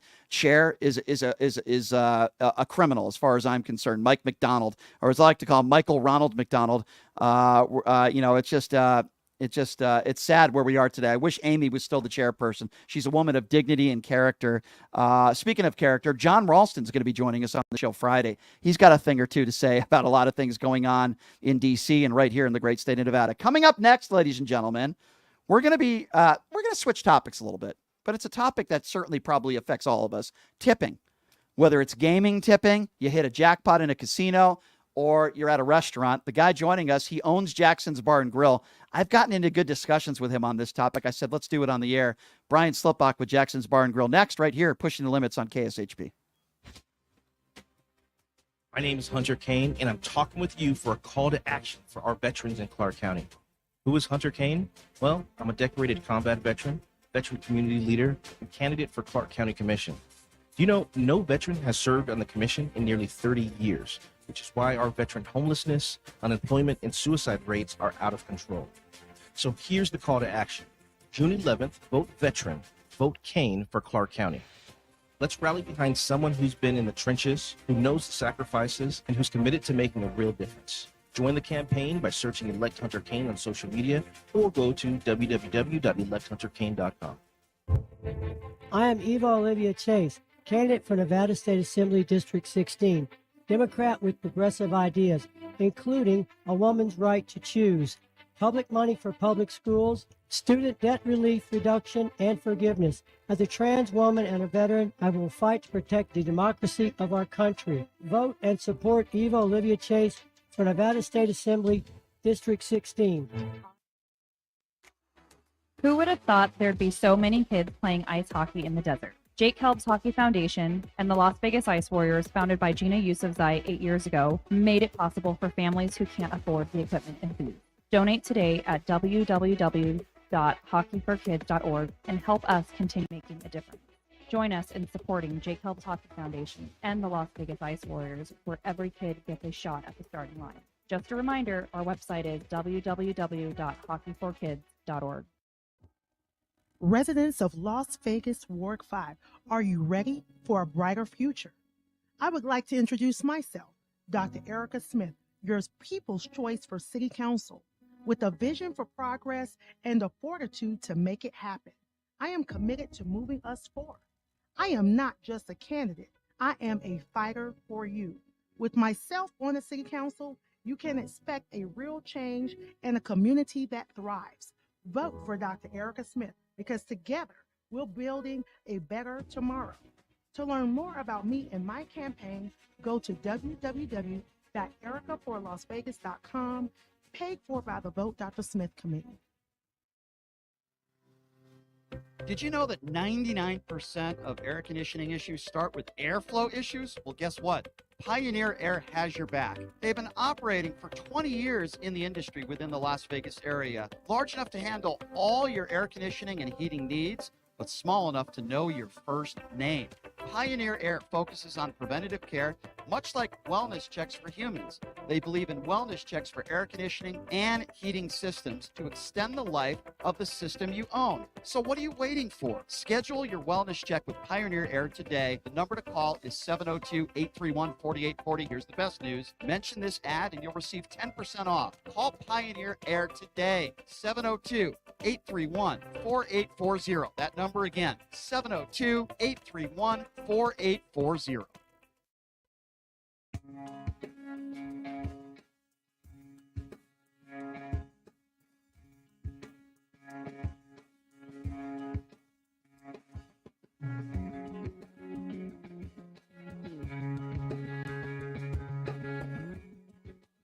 All right, welcome back. It is Pushing the Limits on a Thursday. Thank you so much for joining us. That was kind of fun, unexpected. I love Amy Tarkanian, the former Nevada Republican chairperson. She wants to vote for me and write me in as president. I'll take that as a compliment. I tried to get her to admit that she's voting for Joe Biden. I couldn't get her to do it, but at least she's not voting for Donald Trump. That's a win. That's a win. So those of you that know me and know Las Vegas, it's a service industry town. It's a town where a lot of people rely on tips to make a living, right? I mean, there are some people that are making, dealers, I don't know, $5-6 an hour, waiters, waitresses, and they rely on tipping. So I'm somebody when I go out to eat at a restaurant, if the service is okay, I'm always tipping 20% at a restaurant, right? At a bar, if you hit $10,000 on a jackpot, does that mean you should automatically give the bartender $2,000 because she poured you a soda? What if the or beer? What if the service is bad? Well, the guy joining us in studio to talk about this, because we've had plenty of off-air conversations about this, and I think it's an interesting one to have, is my friend Brian Slipbach, who is the owner, he and his wife, of Jackson's Bar and Grill. You hear about it all the time on this show because I'm there all the time over there at Flamingo in Jones. Brian, it is good to see you. Thanks for being here. How are you? Yeah, I'm doing well. How are you, Brian? I am doing okay. Hey, by the way, thanks for letting me know about the parking lot before I got here. Oh, yeah, there's a terrible construction here. It's absolutely awful. I told you now. Okay. Better late than ever. Better late than ever. So this is a topic of conversation that people have. Let's start from the gaming aspect. Say somebody walks into your bar. Well, yeah. Actually, before that, since we're talking about tipping, let me just tell you, tipping fatigue is a real thing. You know, you go to get your oil change and they flip the little thing around like tip us. Hate all that stuff. Why should I go to Starbucks and pay $8 for coffee and then have to be pressured into tipping too? Here's the thing, okay, is that whether it's a bar, a restaurant, Starbucks, if it's a place that you go and they know you and you want to continue going there and getting everything that they can give you, you throw them a couple bucks. All right. Let's get back to the gaming aspect, though. Okay. I walk into a bar. We're talking about a gaming bar, not necessarily a casino. You're at a bar. You don't frequent there often. Nobody knows you by first name. You hit a $4,000 royal flush. You've lost a couple $100. The bartender has served you one alcoholic beverage. You hit for $4,000. What should you tip in that situation?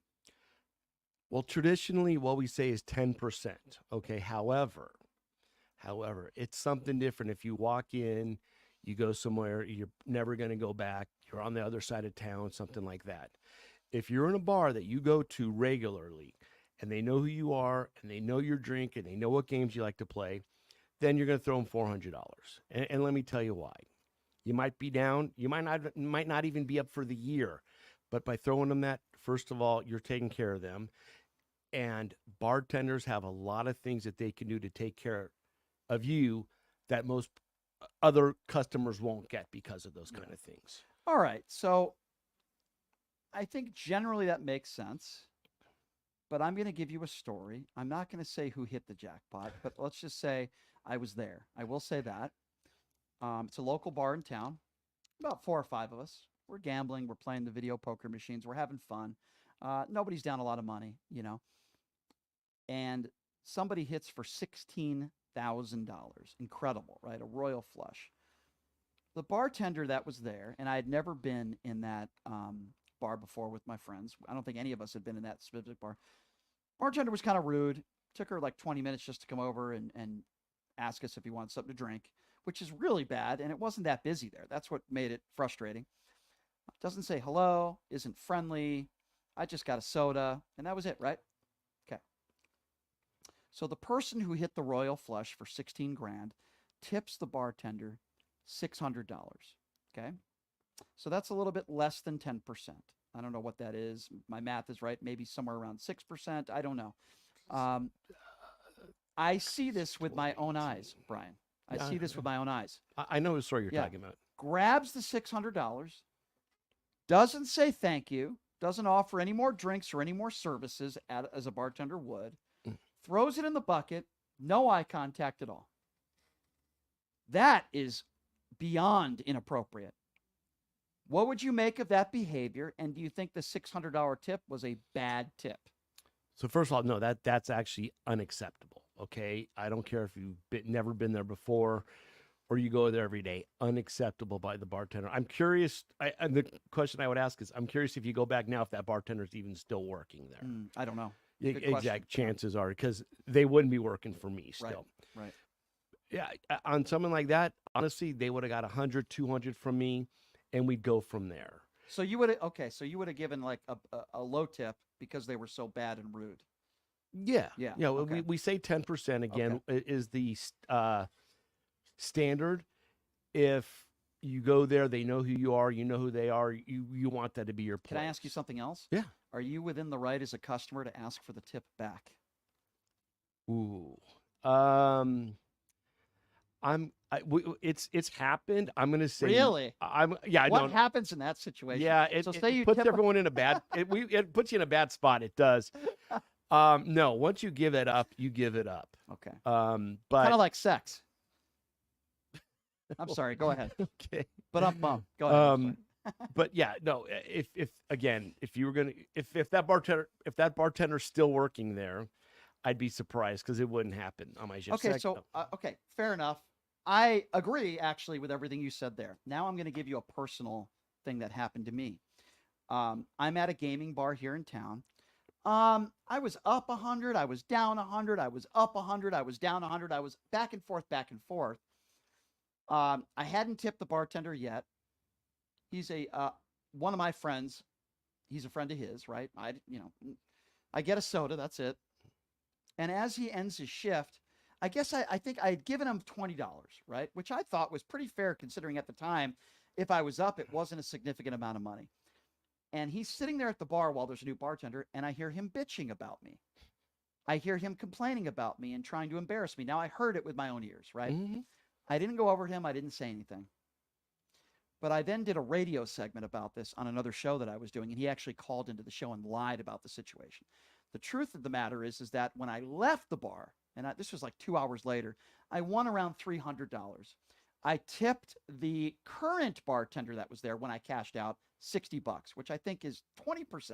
It is. I gave him $20 and I wasn't even up. And I was pissed. I was livid. I'll never go back to that bar again. Was I wrong? No. And again, first thing I'm going to go back to is that bartender still working there? Yes. If you come to long-time bartender, yes, I know exactly who that bartender is. Yes. If you come to my bar, that's not going to happen. Yeah. Our bartenders have been. Let me be clear. That's never happened at Jackson's Bar and Grill. Your bartenders have been very nice to me there and very cool. Yeah. And I would like to think that I haven't been cheap with them either. I'd like to think that. We'll talk about that in a minute. We like my bartenders have been with me 8 years, 9 years, 10 years, right? They know the rules when it comes to tipping. Listen, you walked in with zero, whatever you walk out with, it's bonus, okay? If you want to risk your job on saying anything or mumbling under your breath, go for it. I can replace you very easy. The situation that you were talking about, first of all, shouldn't happen. And secondly is if management or ownership, and I don't know if it's a big, huge conglomerate or just a little one person, owned bar like mine, it knows about it if they're involved or not. But no, that's not cool at all for bartenders. New topic when it comes to tipping. You're in a casino. You're not at a bar. You're on the casino floor. I don't know, on the Wheel of Fortune machine. Let's just say you hit for $100 grand. Slot attendant will come over and will pay you, obviously, and have you fill out a tax form. How much do you tip, if anything, that slot attendant if you hit $100 grand? Well, Brian, I showed you I hit that $100,000 at that bar. I remember. Yep. And it's not a casino, it's a bar, but I would do the same thing if I was at a casino and they had to come over. 10 grand. You would give a slot I attendant did. $10,000? I did. Well, yeah, I knew them. They knew me. I wanted to be, Well, say if you don't know who they are, if you're just in a casino and some random slot attendant comes over and pays you, you're just going to give them 10 grand? I would. So I'm telling you right now, I wouldn't do that. Call me cheap. I would probably give $2,000-$3,000. Okay. So you'd go a little. Okay, again, that's fair. But that's in a place that I go to grand, that I want to be known, and I go to. But I'm not talking about a gaming bar. I'm talking about the casino. Floor, then I'd give them. Yeah, I mean, somewhere on the strip. I used to have a gambling problem, so I used to gamble a lot, and I'd hit a lot. And I would pay those out to the slot. Okay, but that's fair. The next time I hit, you know who didn't have to wait? Who? Me. Okay. Because they know they were getting a big tip. They put me. Oh, this guy hit again. Boom. They paid me out. Boom. Here. That's good. I don't know if that's worth 10 grand. I'll wait. If it's 10 grand, I'll wait an extra 10 minutes. But that's just me. But I understand you're a good tipper and you take care of people. I know that about you. That's great. But I'm talking the average everyday person. Here's a problem that I have when it comes to restaurants and tipping, right? Now, as I say, even if the service is average, I'm usually always tipping 20%, and my friends will attest to that. However, I take my mom out for Mother's Day, right? We go to this restaurant. The bill was maybe around $140, $150, somewhere around there. Mandatory 22% tip included. I have a serious problem with that. If the service is bad, I'm not going to tip 22%. On the other side of the coin, if the service is above and beyond great, I might tip more than 22%. I've done that before. I have a serious problem. Listen, if people are getting screwed over at your restaurant and you want to add that in there for whatever reason, okay. I think they did this at this restaurant chain because it was Mother's Day and they knew they were going to be busy. I have a serious problem with that because what if the service is bad? I don't think 22% should be automatic in any service industry, in my personal opinion. I'm old school, just like that, right? Now, if they tell you in advance this is going to be on, you know it going in, you can always talk to the management and say, listen, it sucked, take it off, and they will. Obviously, if you want to add additional to it, great, no problem.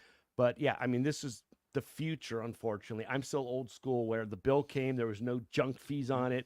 You just got your total, you left the tip, and and you walked out. But I see it getting away from that more and more. Okay. Valet, you drop your car off somewhere. It could be in Beverly Hills. It could be in Las Vegas at a casino. In most places, they charge for valet these days. How much are you supposed to be tipping the valet attendant? That's a great question. I'm full of great questions.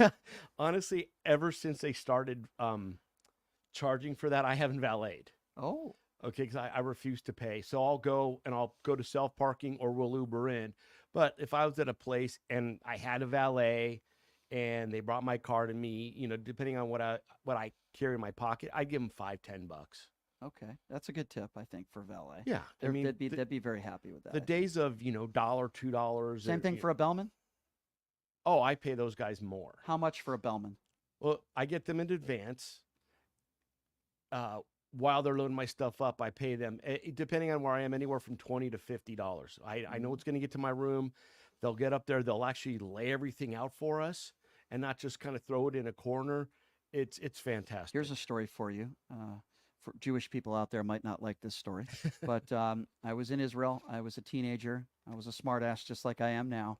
I went to the Great Wall. I didn't like Israel. I didn't like going there. It doesn't mean I don't support the Israeli government. Don't conflate the two. But anyway, we're at the Great Wall, which is one of the holiest of all sites, right, on the planet, right, to most people. I've been told. Yeah. And so I'm there with a member of my family and what appears to be a rabbi, maybe disguised as a rabbi. I don't know. Looked like a rabbi. Grabs both of our heads and he says a prayer that lasts about 15 seconds. Oh, I'm thinking, wow, that's really cool. That's really nice of you. And then he goes, okay, the sign, the language of money. And I looked at him and I said, go F yourself. And the reason why I said that is because you're at one of the holiest of sites, taking advantage of tourists that want to see your wall and support you guys. And you're trying to make money off us. And we didn't ask you to make a prayer for us. It's like when I hear bad people say, or people that are just jerks, I'm going to pray for you. I'm like, F you. I don't want your prayers. Screw you. I want people that actually care about me that say they're going to pray for me, not idiots. That guy was an idiot, okay, in my opinion. Sure. I told my dad not to give him $1. You know? Shekel or whatever the hell you call it. I just think that was wrong. When people expect to be given tips for that. I can't talk about Israel because I've never been. But yeah, anytime, like these guys, when you hear about them on the strip, like in the characters, and then they're like, oh, I'm Minnie Mouse. Your daughter wants to take a picture with me, $20, that kind of stuff. Okay, so you agree with me there. I thought that was wrong. All right, so you know that there's not panhandlers. That's the wrong word to use. These people are actually working and paying taxes. But the people that wear costumes and they're all over, tourist attractions, whether it be the Strip or Disney World, whatever, right? Yeah. They could be dressed half naked, or they could be Chewbacca, whatever the case may be. Spider-Man. Okay? You get where I'm going with this. Okay.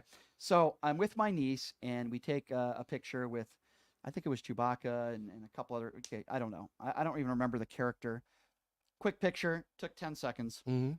I gave him $5. And he got pissed at you. Yeah. I'm supposed to give somebody $20 for taking a picture? How many pictures are you taking every day? How much do you deserve to be making $3 or $4 grand a night? $5, move on to the next picture. What, making $100 an hour isn't enough for you to just dress up in a costume? Yeah, and he It's probably ridiculous. Did he chase you down the street following you? No. Oh, okay, good. Because a lot of these guys, from what I understand, down on the Strip, they like harass you until you pay them. That kind of stuff. Well, guess what? You don't have to pay them anything. No, okay, that's correct. They Okay? do work on tips, and I totally understand that. And I am not saying don't give them anything. But if people are going to harass you for not tipping them or not, guess what? That's the nature of the business. Dealers, casino dealers at a blackjack table or a craps table or whatever. First of all, if they're not giving you good service and they're just dealing and they're not friendly, then, why do I want to tip them anything? Number one, if the service is good, winning or losing, throw a few bucks next to your hand or help them out a little bit. I'm happy to do that. But it's the dealers out there that expect a tip and they're hurting everybody else. That's the nature of the business. If you don't like it, then don't be a dealer. Don't be in a costume dressed up as Chewbacca expecting $20 or $100 every time somebody takes their cell phone and takes a picture with you. I just have a serious problem with people like that.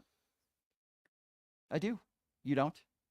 I will agree with you. Oh, okay, good. It really wasn't a question. You were just What's the most money anybody won in your bar gambling in one day?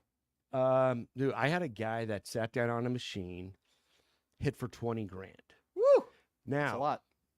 While we were waiting, so the machine locked up. It takes about 20 minutes for the company to go back, get the money, come and pay. He moved over one machine while he was waiting and hit 20 grand on that. Oh my God! Within 20 minutes of each other. 40 grand in 20 minutes. Yeah. Wow, you could take a lot of pictures with Chewbacca for that kind of money. That's a lot of money. How much did he tip? I don't know. This was probably 40 grand. So 10% would be 4,000. No, it's not. Oh, is it? No, you're right. My math is a little bit off. My math is good. I went when to it Trump. comes to money. I went to Trump University. I'm sorry. My math's a little bit off.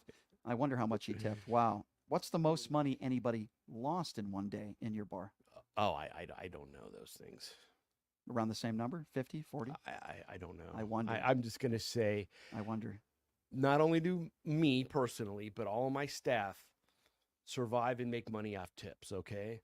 So the dealers that are on the strip or valet, food servers, whatever, when they got off work, they're the ones that come to us with their money, which they got tipped and they tip us. So, tipping is a very important part of all of the industry because it gets passed around amongst everybody.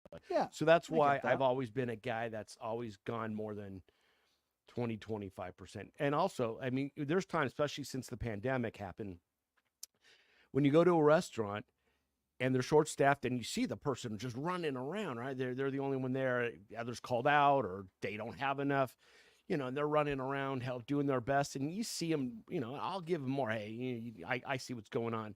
Here's 50, here's 60, here's 100% tip. Just because being in the business, I see it. So I don't have an issue with that. I just have an issue anytime you have to, if you order standing up, like you have to go up to a counter and order, and then they give you a number, and then you sit down. Those are the people I have issues with tipping.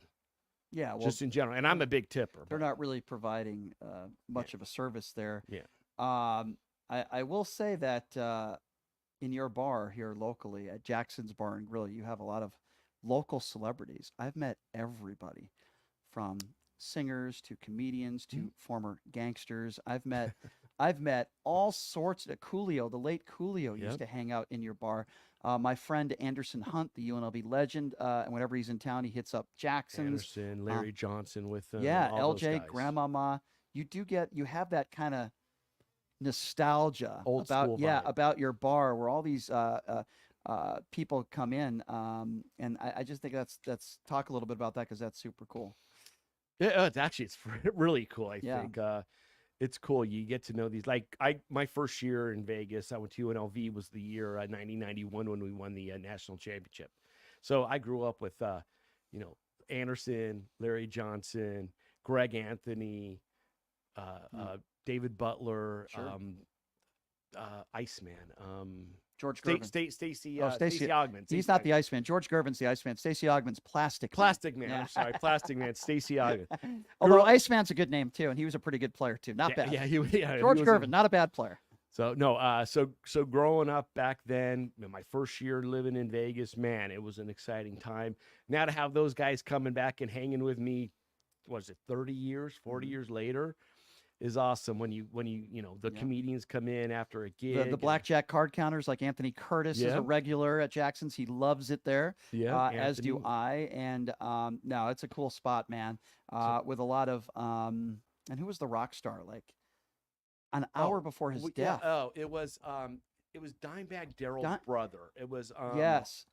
Vinnie Paul. Thank you. So like literally an hour before he died. He was at the Palms. He was at your barn. He was at the Palms recording. Yeah. I forgot the name of the group. He came. Thank you. Hell yeah. Thank you. Yeah. He got done. He came to our place, had a burger. He came up 3-4 times a week. Everyone left him alone. He just did his thing. He had a burger. He left. He came down, I think it was Jones, and 20 minutes later, 15 minutes later, had a heart attack. That's horrible. And Tragic. died, right? I mean, 15 minutes later, what happened? So we comped his food. Last meal. And his last autograph, because we had him sign the receipt, right? For the comp. So we had his last autograph too. That's kind of wild, man. That's very sad. But yeah, I love going out there. As you know, I've been way before I met Brian, I would always attend Jackson's Bar and Grill, and I still do. And of course, he's also involved in the great show Jersey Boys, which is at the Orleans Arena showroom. It's a great show.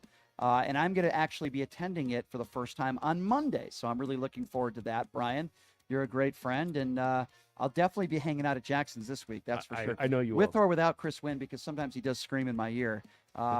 He is very loud. Just take care of my bartenders better, please. I'll try to do that. Yeah, I'll try. Well, make sure your slot machines pay out a little bit more. That's all I'm going to say. A good craftsman never blames his tools. That's true. Yeah, so that's very, very true. Just ask Evan Stone about that one. You're absolutely right. Anyway, Brian, appreciate you being here, my friend. Jackson's Bar and Grill, located at Flamingo and Jones. Check him out. There is a possibility we might, and I don't want to get people's hopes up, but Donald Trump might be joining us on the show tomorrow for a very short, brief time. So you're not going to want to miss that. We have 3 guests on the show tomorrow, and 2 of them are going to be a mystery. You're not going to want to miss it, though. We got a great show tomorrow. Brian, thank you for being here. And we'll see you tomorrow, everybody. Have a great day. This was fun.